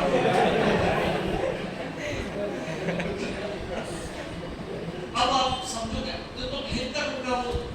अब वहां कंट्रोल नहीं हुआ तो वहां से ले गए ग्वालियर, उसी चढ़ी बोतल में। वहां पे बिरला हॉस्पिटल है, वहां देखा डॉक्टर बोला कि मुझसे पूछा इनको क्या है, बोले इनको कभी कभी शुगर बढ़ जाती है। डॉक्टर ने कंडीशन देखी, कंडीशन खराब हो गई थी, तो उन्होंने सीधा उन्हें पैंक्रियास मतलब दे दिया था। वहां पर उन्होंने क्या किया, इंसुलिन वहां पर उन्होंने इंजेक्ट किया, लेकिन उसके बाद उन्हें सर्वाइव नहीं कर पाए। कंडीशन बदल है, कुछ ऐसा कोई नहीं था, मतलब ऐसी कोई बात ही नहीं थी, तो हल्का चक्कर आ रहे थे, मेडिसिन दे दी थी, लेकिन कुछ समस्या है बेटा। एक तो क्या एक्सेप्टेबिलिटी पेशेंट भी रहता है, पेशेंट के घर वाले रहते हैं, लेकिन एक चीज बड़ी कॉमन है, अगर इंजेक्टेबल फॉर्म है तो अवॉइड हर कोई करना। इवन आप डॉक्टर के पास गए, डॉक्टर ने बोला इंजेक्शन देना पड़ेगा, आप बोले हाँ दे दो। उसके बाद डॉक्टर क्या करता, पूरा माहौल बनाता, पहले अंदर तोड़ेगा, आपको आवाज आएगी, इसके बाद फिर वो इंजेक्शन फिल करेगा, फिर वो बस निकालेगा। यहाँ आते आते तक आपके एक्सप्रेशन चेंज हो जाते हैं, टैबलेट से काम चल जाता है। कभी कुछ याद है सर, व्हाट द इंजेक्शन या याद सर बीच में डेंगू हो गया था, तो मैं सब बोलता हूँ सर आप इतने बड़े आदमी को बीमारी बड़ी बड़ी हो रही। हाँ, काफी छोटी छोटी बीमारी में रहती है अभी जरूर। अच्छा मेरे साथ ऐसा हुआ है, मैं जब कार्डियोवास्कुलर सिस्टम मन लगा के पढ़ा था तो मुझे बीपी की प्रॉब्लम हो, उसके बाद में सीरियस मन लगा के पढ़ा है, स्पाइनल कॉर्ड की प्रॉब्लम। अब बच्चे फोन करके पूछ रहे हैं एंटी कैंसर का पढ़ा है।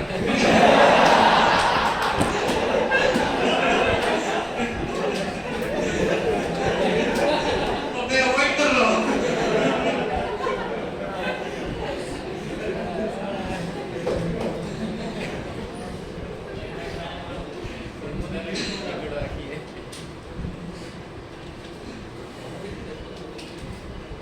अच्छा डॉक्टर को दिखाने के लिए जाता हूँ, उसमें बड़ी दिक्कत है जब आप चीजों के बारे में जानते हो।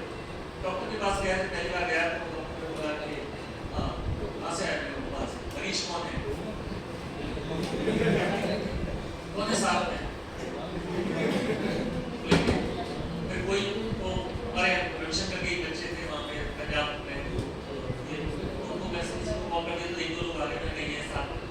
अब उसमें क्या रहता है कि वो एक प्रोसेस रहती है, वो इंजेक्शन दिया जाता है टू एविडेंस। अच्छा वो डॉक्टर मुझे समझा रहा है कोई दिक्कत नहीं है, टेंशन नहीं लेनी है, कोई दर्द वर्द ऐसा नहीं होगा।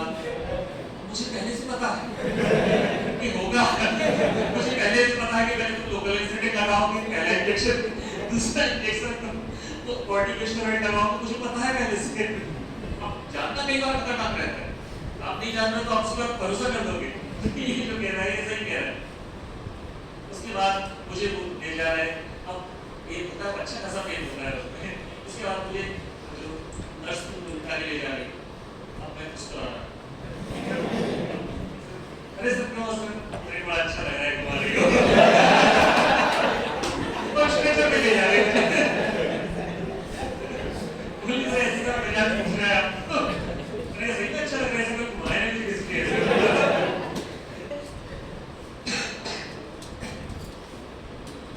इंजेक्टेबल फॉर्म में बेटा कोई भी ड्रग होगा एक्सेप्टेबिलिटी क्या होगी कम। तो उन्होंने बोला कि ये इसके बहुत सारे कंट्री में इसका किया जाता है। पैलोफ्लॉक्सिस के साथ बेटा ये प्रॉब्लम नहीं है, ये 100 mg टैबलेट के फॉर्म में अवेलेबल है, 100 mg टैबलेट के फॉर्म में अवेलेबल है। But this drug is developed by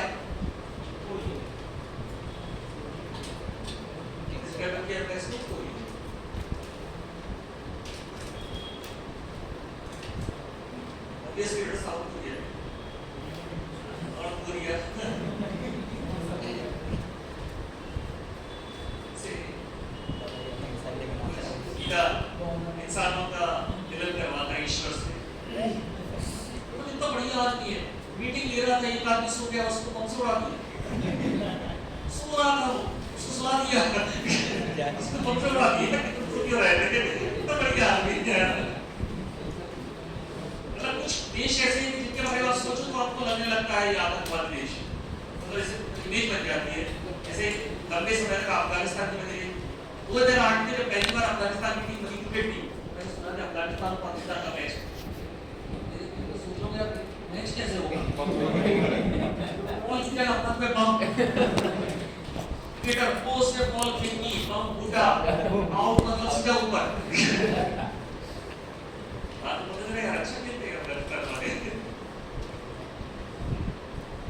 दो बॉक्सर बेटा पैसे बॉक्सर थे ना पहले बॉक्सर थे captain by Japan captain by, तो ये दो ड्रग है बेटा जिनको सिलेबस में अलग आपने उसमें क्लासिफिकेशन में शामिल नहीं किया है लेकिन ये भी यूज होते हैं इंडिया में, काफी अच्छा यूज इनका, काफी इफेक्टिव है और काफी तरह के यूज होते हैं एज वेट। थोड़ा कंप्लीट हो गया आपका क्लोरोक्विनोस देखने के बाद।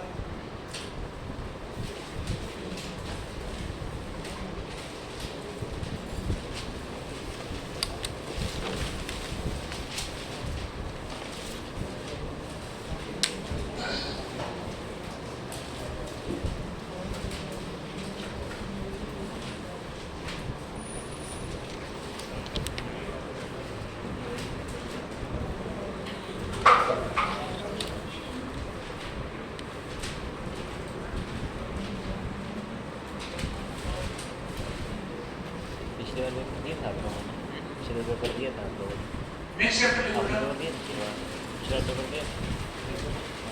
बीटा लैक्टम एंटीबायोटिक्स पिछले चैप्टर किसी में निकला था यहाँ आप लोगों के बैच से, बीटा लैक्टम एंटीबायोटिक्स तो ये नहीं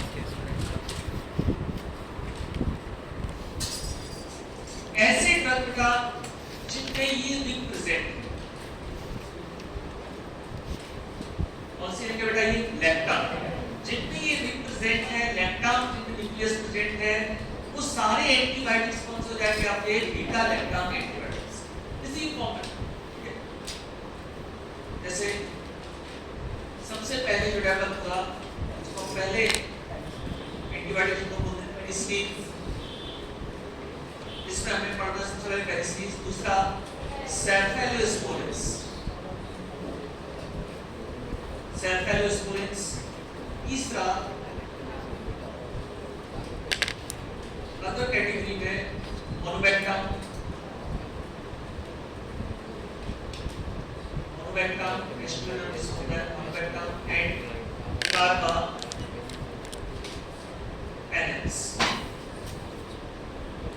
जिनमें पैनेल न्यूक्लियस होते हैं वो क्या हो गया आपका पेरेंट्स, जिनमें अकेला ही रहता है वो क्या हो जाएगा मोनोबैक्टम, इसमें सेफेल न्यूक्लियस होते हैं वो क्या हो जाएगा सेफेलोस्पोरिन, पैनाम न्यूक्लियस होता है वो आपका penicillin. Penicillin, cephalosporin, carbapenem and monobactam ये सब आपके बीटा लैक्टम एंटीबायोटिक्स बनाते हैं। सबसे पहले बेटा बात करेंगे सबसे पहले जो डेवलप हुआ कौन सा है पेनिसिलिन। पेनिसिलिन और ये क्या है बढ़िया इसकी कार्बोपेनेंस, कार्बोपेनेंस न्यूक्लियस में कार्बन वाला सल्फर की जगह क्या आ जाता है कार्बन और कैसे से पढ़ाते हो पेनिसिलिन पैनाम न्यूक्लियस है, सेफेलोस्पोरिन में सेफेन न्यूक्लियस है, कार्बोपेनेंस में अपने कार्बोपेनेंस पेनेंस कहते हैं काम आ जाता है, मोनोबैक्टम मतलब सिंगल लगेगा क्या है। बीटा लैक्टम एंटीबायोटिक पहले किसकी बात करेंगे बेटा हम यहाँ पे पेनिसिलिन।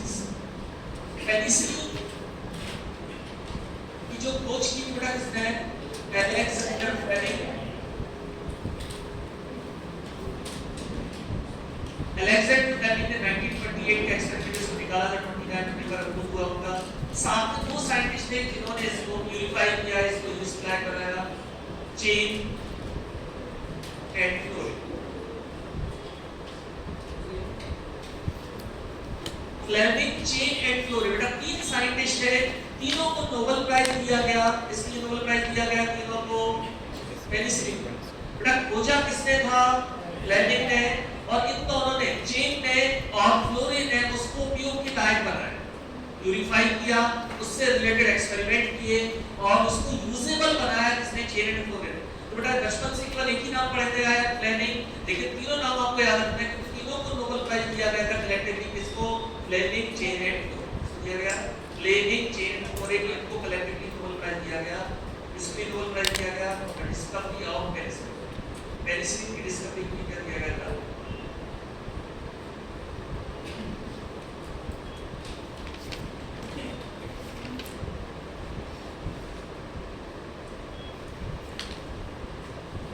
ये तीनों साइंटिस्ट और आपके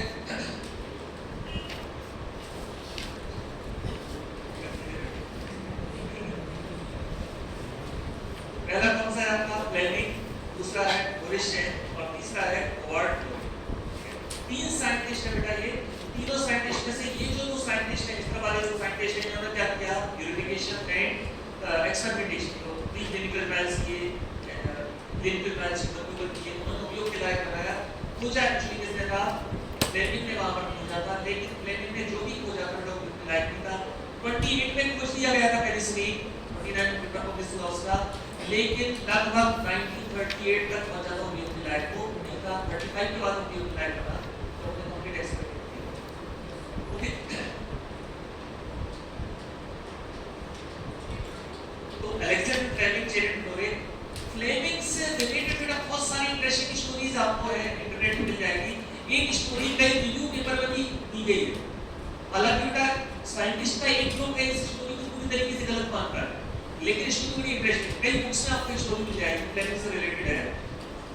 साइंटिस्ट कौन? फ्लेमिंग। इससे रिलेटेड एक इंटरेस्टिंग स्टोरी है, इतनी सही है पता नहीं, बेटा कई बुक्स में है ये। इंटरनेट पे एक लोग इसको सही मानता है, एक लोग बोलता नहीं यार वो समझा नहीं देती या फिर उनका आपस में ऐसा रिलेशन है, इस तरह की चीजें। स्टोरी में क्या बेटा, ब्रिटेन में दलदली क्षेत्र रहते हैं, दलदल होती है वहाँ पे जंगलों में, एक किसान चला जा रहा है, उसको किसी बच्चे की चिल्लाने की आवाज है, वो दौड़ता गया कहाँ से आवाज आ रही, कहाँ से आवाज आ रही, तो एक दलदल में एक बच्चा बिल्कुल घुसता जा रहा है। उस किसान ने बड़े मुश्किल से जान पे खेल के उसको बचाया। तो बेटा जब कोई दलदल में घुसता है तो जो से बचाता है वो क्या करता है? उसको खींचता है। बड़ा मुश्किल रहता है ऐसे कोई बचाता है। अब फेमस फिलोसोफर है कार्ल जंग, बोलते थे जो डूब रहा है उसको डूबने दो, हो सकता है डूबना ही चाहता उसको बचाओ। तो यहाँ पर क्या था कि वो डूब रहा था, किसान ने बड़ी मुश्किल से उसको बचाया, नहलाया धुलाया, उसको कहीं दूर तक छोड़ के आया। अगले दिन वो बच्चा बड़ी सी कार में लेके वहां पे आया, कार से उतरा और एक अमीर आदमी किसान से बोला कि आप मेरे इकलौते बेटे की जान बचाइए, जो चाहो वो मांग सकते हो। किसान बोलता है कुछ नहीं, इंसिस्ट करता है कि मैं कुछ आप नहीं करना चाहता हूँ। तो किसान बोलता है कि आप अगर कुछ करना चाहते हो मेरे बेटे को पढ़ा, मेरे पास पैसे नहीं है, आप मेरे बेटे को पढ़ा देंगे, पढ़ना चाहता। वो अमीर आदमी उस किसान के बेटे को अपने साथ ले जाता है, पढ़ाता लिखाता है। वो किसान का बेटा आगे जाके फेमस साइंटिस्ट बनता है, अलेक्जेंडर। अब यहाँ पर स्टोरी में एक और इंटरेस्टिंग चीज है, किसान ने जिसको बचाया था, अमीर आदमी के बेटे को बचाया था, वो आगे जाके ब्रिटेन का प्राइम मिनिस्टर बनता है, Winston Churchill. Britain prime minister सबसे फेमस प्राइम मिनिस्टर है विंस्टन चर्चिल, जो एक और मिनिस्टर भी था शायद हिटलर के खिलाफ लड़े थे और ब्रिटेन को आगे खिलाने काफी लोग लेते थे चर्चिल। चर्चिल क्या बना? Britain prime minister.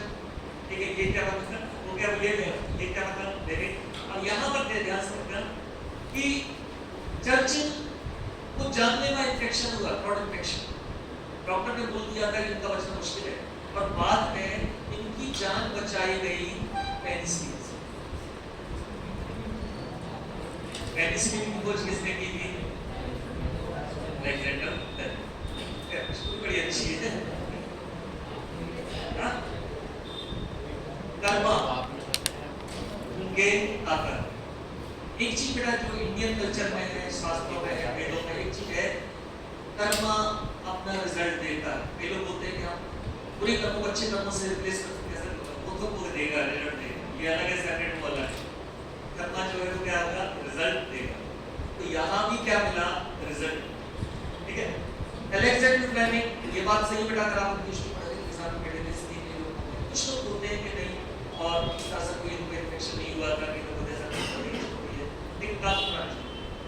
Fleming chain flow rate के 3 साइंटिस्ट हैं, इन्होंने किसी खोज की एक फंगस से क्या निकाला, पेनिसिलिन। फंगस जो था एक्चुअली फंगस उस समय कौन सा था, मोडेटम, बाद में आजकल कौन सा यूज लगा है, ट्राइसोनिया यूज लगा है, ट्राइसोनिया। तो यार को next point, penicillin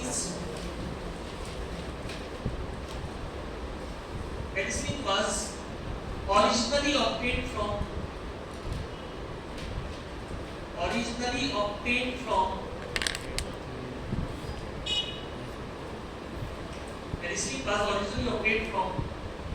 Penicillium notatum. Penicillium notatum. Now, commercial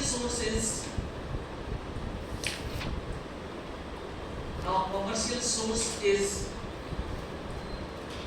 Penicillium chrysosine. Originally किससे ऑब्टेन हुआ था बेटा, मोटेटम से।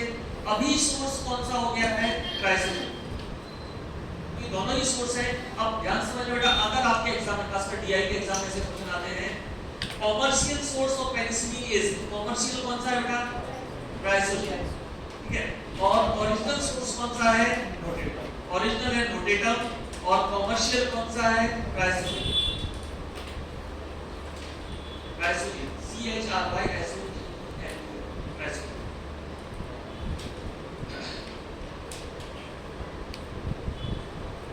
Next product, mechanism action of penicillins. Mechanism action of penicillins.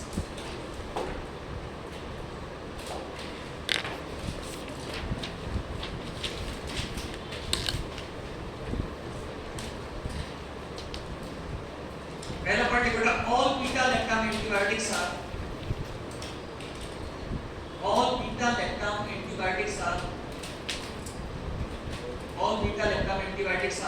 cell wall synthesis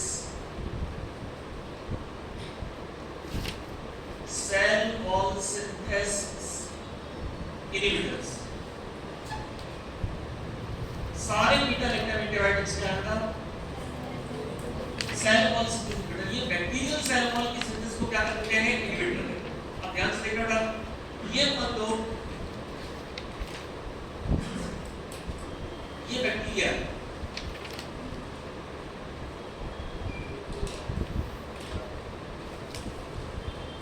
ये बैक्टीरिया है। बैक्टीरिया अपने सर्वाइवल के लिए चारों तरफ एक कवच बना रहा है, वॉल बना रहा है।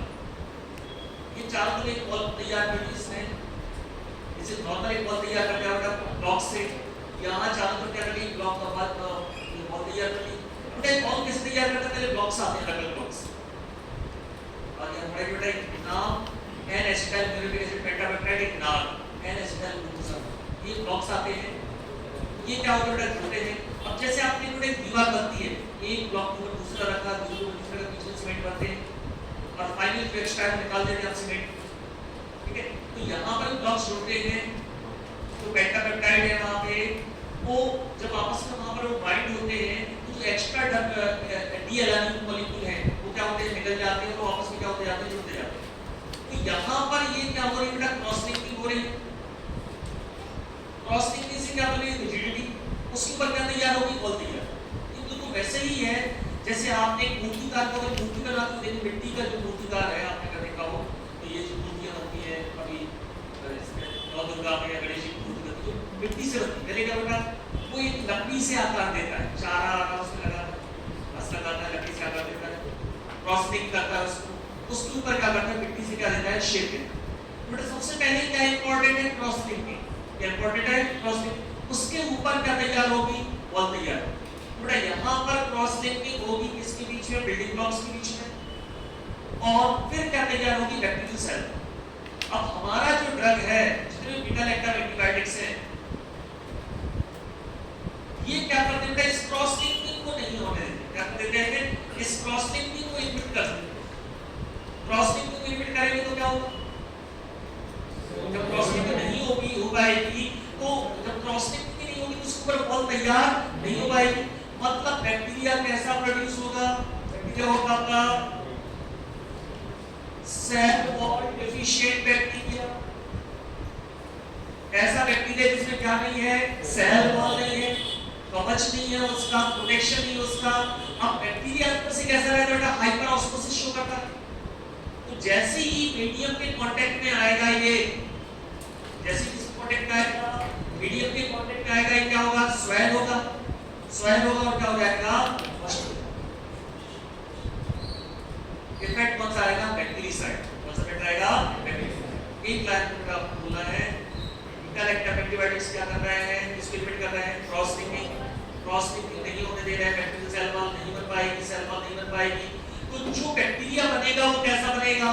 बिना सेल वॉल का बैक्टीरिया, मतलब सेल वॉल डेफिशिएंट बैक्टीरिया। और सेल वॉल डेफिशिएंट बैक्टीरिया जैसे ही मीडियम के कांटेक्ट में आएगा क्या होगा? स्वेल होगा और क्या हो जाएगा? बस्ट होगा। स्वेल होगा और क्या हो जाएगा? बस्ट हो जाएगा। चार चीजें क्या है? प्रोटेक्शन। मीडियम क्या करेगा? उसको स्वेल करेगा, क्या कर देगा? बस्ट कर देगा। इफेक्ट कौन सा आएगा? Side effect. वहां पर कौन सा आएगा? बैक्टीरियासाइड। ओके, अब इसको डिटेल में समझते हैं, एक बार देखते हैं आपसे।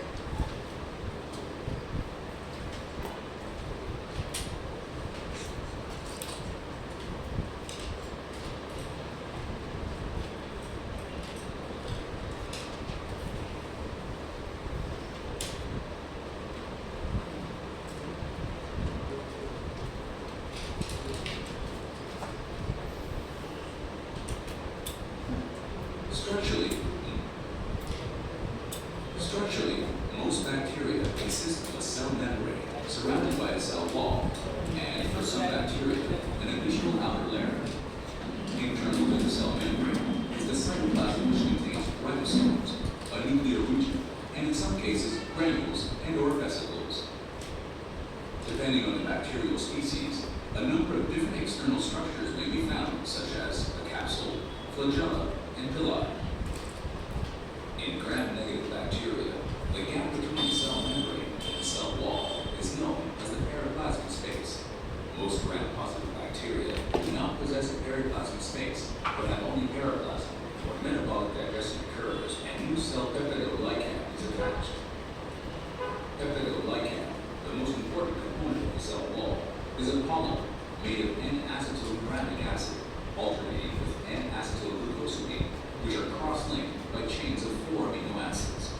The function of the bacterial cell wall is to maintain the characteristic shape of the organism and to prevent the bacteria from bursting when fluid flows into the organism by osmosis. Synthesis of the peptidoglycan and ultimately the bacterial cell wall occurs in a number of stages. One of the first stages is the addition of 5 amino acids to N-acetyluramic acid. Next, N-acetylglucosamine is added to the N-acetyluramic acid to form a precursor of peptidoglycan. This peptidoglycan precursor is then transported across the cell membrane to a cell wall acceptor in the periplasm. Once in the periplasm, the peptidoglycan precursors bind to cell wall acceptors and undergo extensive cross-linking. 2 major enzymes are involved in cross-linking: transpeptidase and D-alanine carboxypeptidase. These enzymes are also known as penicillin-binding protein because of their ability to bind to penicillins and cephalosporins. Eventually, several layers of peptidoglycan are formed, all of which are cross-linked to create the cell wall. Gram-positive bacteria may have more layer than gram-negative bacteria and thus have a much thicker cell wall.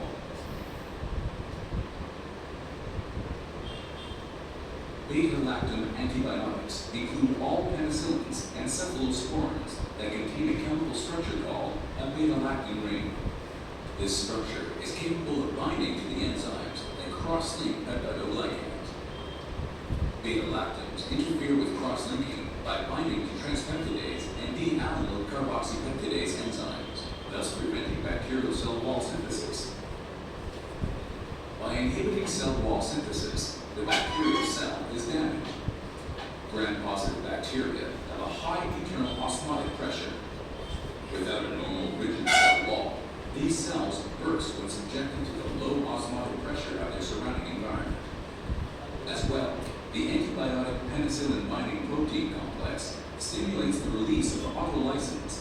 capable of digesting the exhibit. यहाँ पर देखना बेटा ध्यान से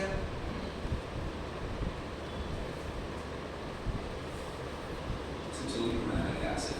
कई को building block कौन सा तो बिल्डिंग ब्लॉक है N-acetyl glucosamine N-acetyl glucosamine सबसे पहले बैक्टीरिया को सिंथेसाइज करता है खुद ही सिंथेसाइज कर रहा है अब ये आपस में जुड़ के क्या करने वाले हैं क्रॉस लिंक तो सबसे पहले बेटा नाम किससे जुड़ेगा नाम से नाम का मतलब क्या है N-acetyl glucosamine ये जो N-acetyl glucosamine है किससे जुड़ेगा ये किससे जुड़ेगा नाम है किससे जुड़ेगा नाम से नाम किससे जुड़ेगा नाम से और ये क्या बनाएगा बेटा एक रेशियो तैयार ठीक है अब जैसे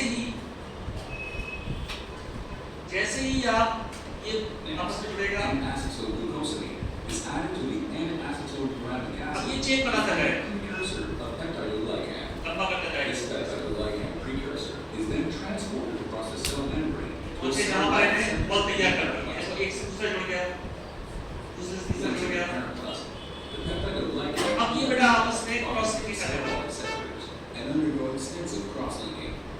Tuning. अब ध्यान सुनना बेटा क्रॉस लिंकिंग के लिए इसका आपस में जुड़ना जरूरी है इसके अमाइनो एसिड और इसके अमाइनो एसिड पांच जो अमाइनो एसिड पेंटापेप्टाइड का आपस में जुड़ना जरूरी है इनको जोड़ने का काम कौन करते हैं जैसे बेटा आपने देखा होगा कि आपने एग्जाम के बाद वो आते हैं आपको करने के लिए आते हैं वो कंस्ट्रक्शन के आते हैं आप करते हैं आपको स्टेबल करने के लिए आते हैं बेटा स्टेबल जैसे काम करेगा यहाँ पे जाएगा कट कर देगा यहाँ पे कर देगा कट कर देगा क्या निकलते जाएगा डीएलएम निकलते जाएंगे आपस में क्या होता जाएगा कट होता जाएगा ये काम करता बेटा ये ग्रीन कलर का होता है क्या ये बेटा ट्रांसपेप्टाइडेज इस एंजाइम को जो पेनिसिलिन बाइंडिंग प्रोटीन बोलते हैं क्योंकि पेनिसिलिन आगे जाके इससे बाइंड होने वाला है but transpeptidase enzyme main role play करता है कहां पर क्रॉस लिंकिंग ये बेटा ध्यान से इसको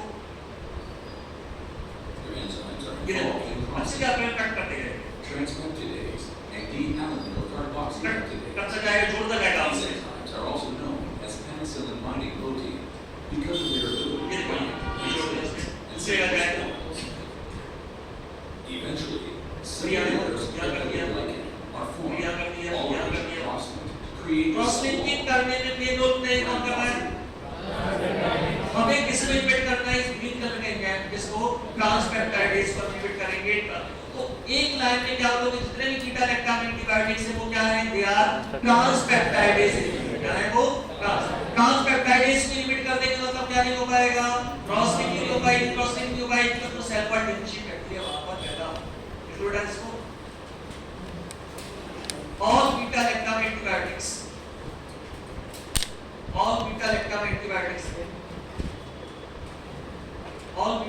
antibiotics interfere with synthesis of bacterial cell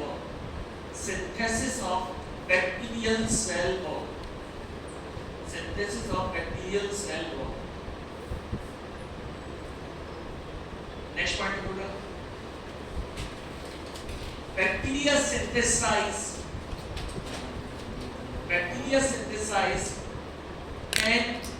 N-acetyl uramic acid pentapeptide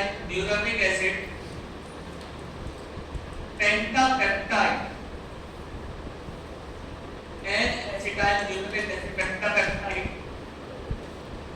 N-acetyl uramic acid pentapeptide इसको क्या बोलते हैं बेटा नाम ब्रैकेट में लिखो बेटा also called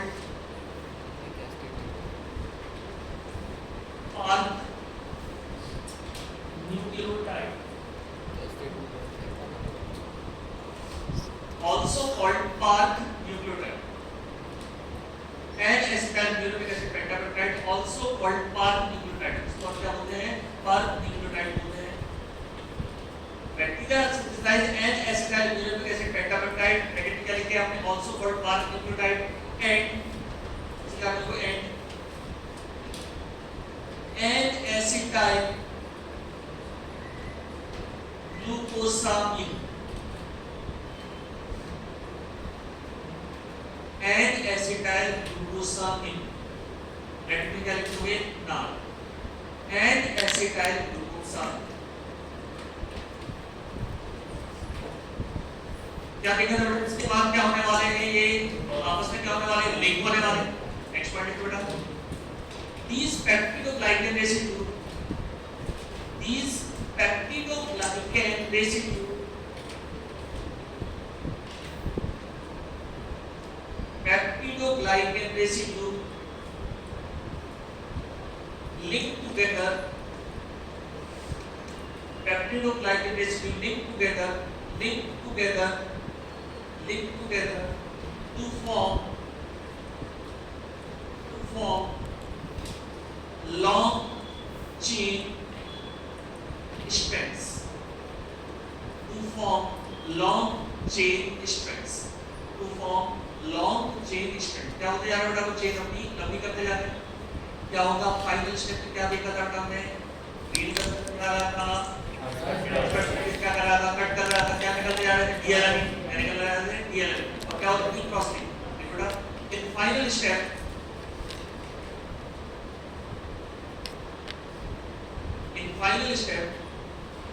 in final step there will be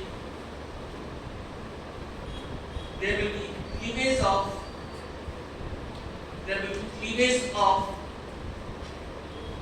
terminal DLRE, terminal DLRE निकल रहे बेटा, DLRE निकलते जा रहे, terminal DLRE and of terminal DLRE by transpeptidase enzyme,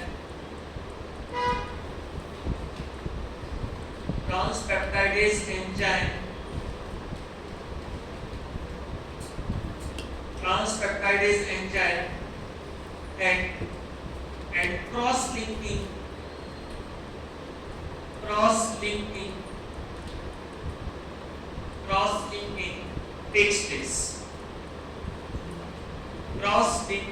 takes place. Cross-linking takes place. Next part देखो, this cross-linking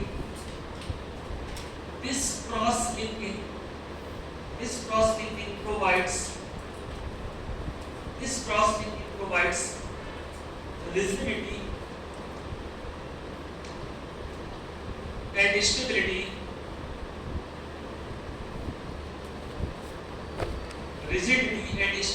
to bacterial cell.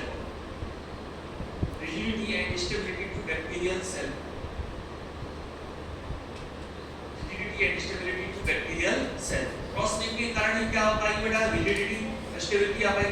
अब beta lactam क्या करने वाले हैं? ट्रांसपेप्टाइडेज एंजाइम को इनहिबिट करेंगे। Next point, beta lactam antibiotics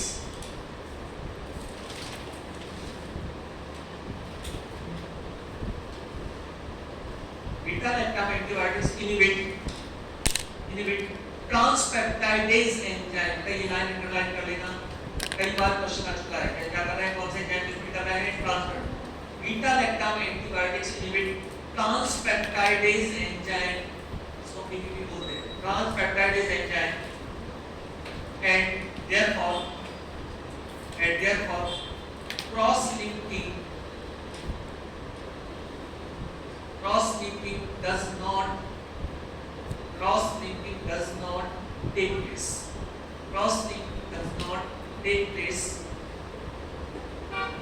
And cell wall deficient bacteria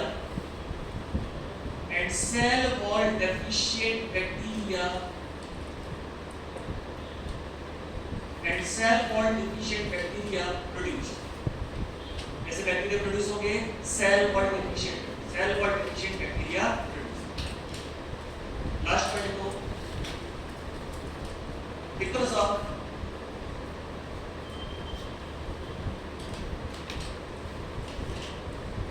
of hyperosmosis,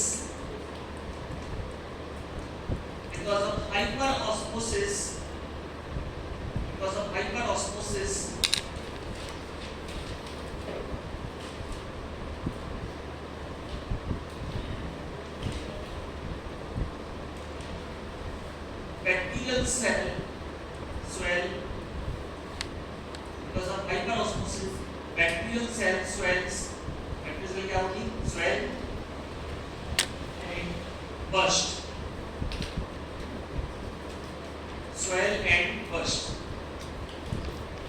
Impact will be bactericidal effect. Impact will be bactericidal effect. Impact will be bactericidal. बेटा penicillin के mechanism action में एक चीज clearly हमें पता चलती है, इस तरह की कोई प्रोसेस ह्यूमन बॉडी में नहीं होती।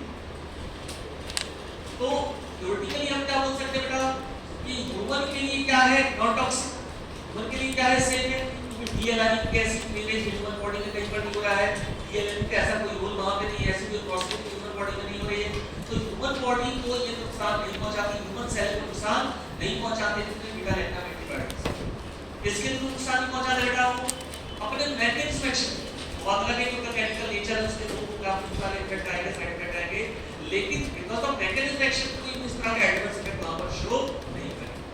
बेटा ये अच्छे से याद रखना, कुछ बड़ा कॉम्प्लिकेटेड किया गया आप लोगों ने, आप लोग सिंपल स्टेप बाय स्टेप याद रखते जाना कैसे हॉस्पिटल हो रही है, कहां किन कलर का हमारा जा रहा था, कैसे काम कर रहा है। नेक्स्ट क्लास में हम कंप्लीट करेंगे बेसिक को क्लासिफिकेशन। नेक्स्ट क्लास में जो वीडियो मैंने शेयर किया आपके क्लासिफिकेशन कैसे बनाना उसका भी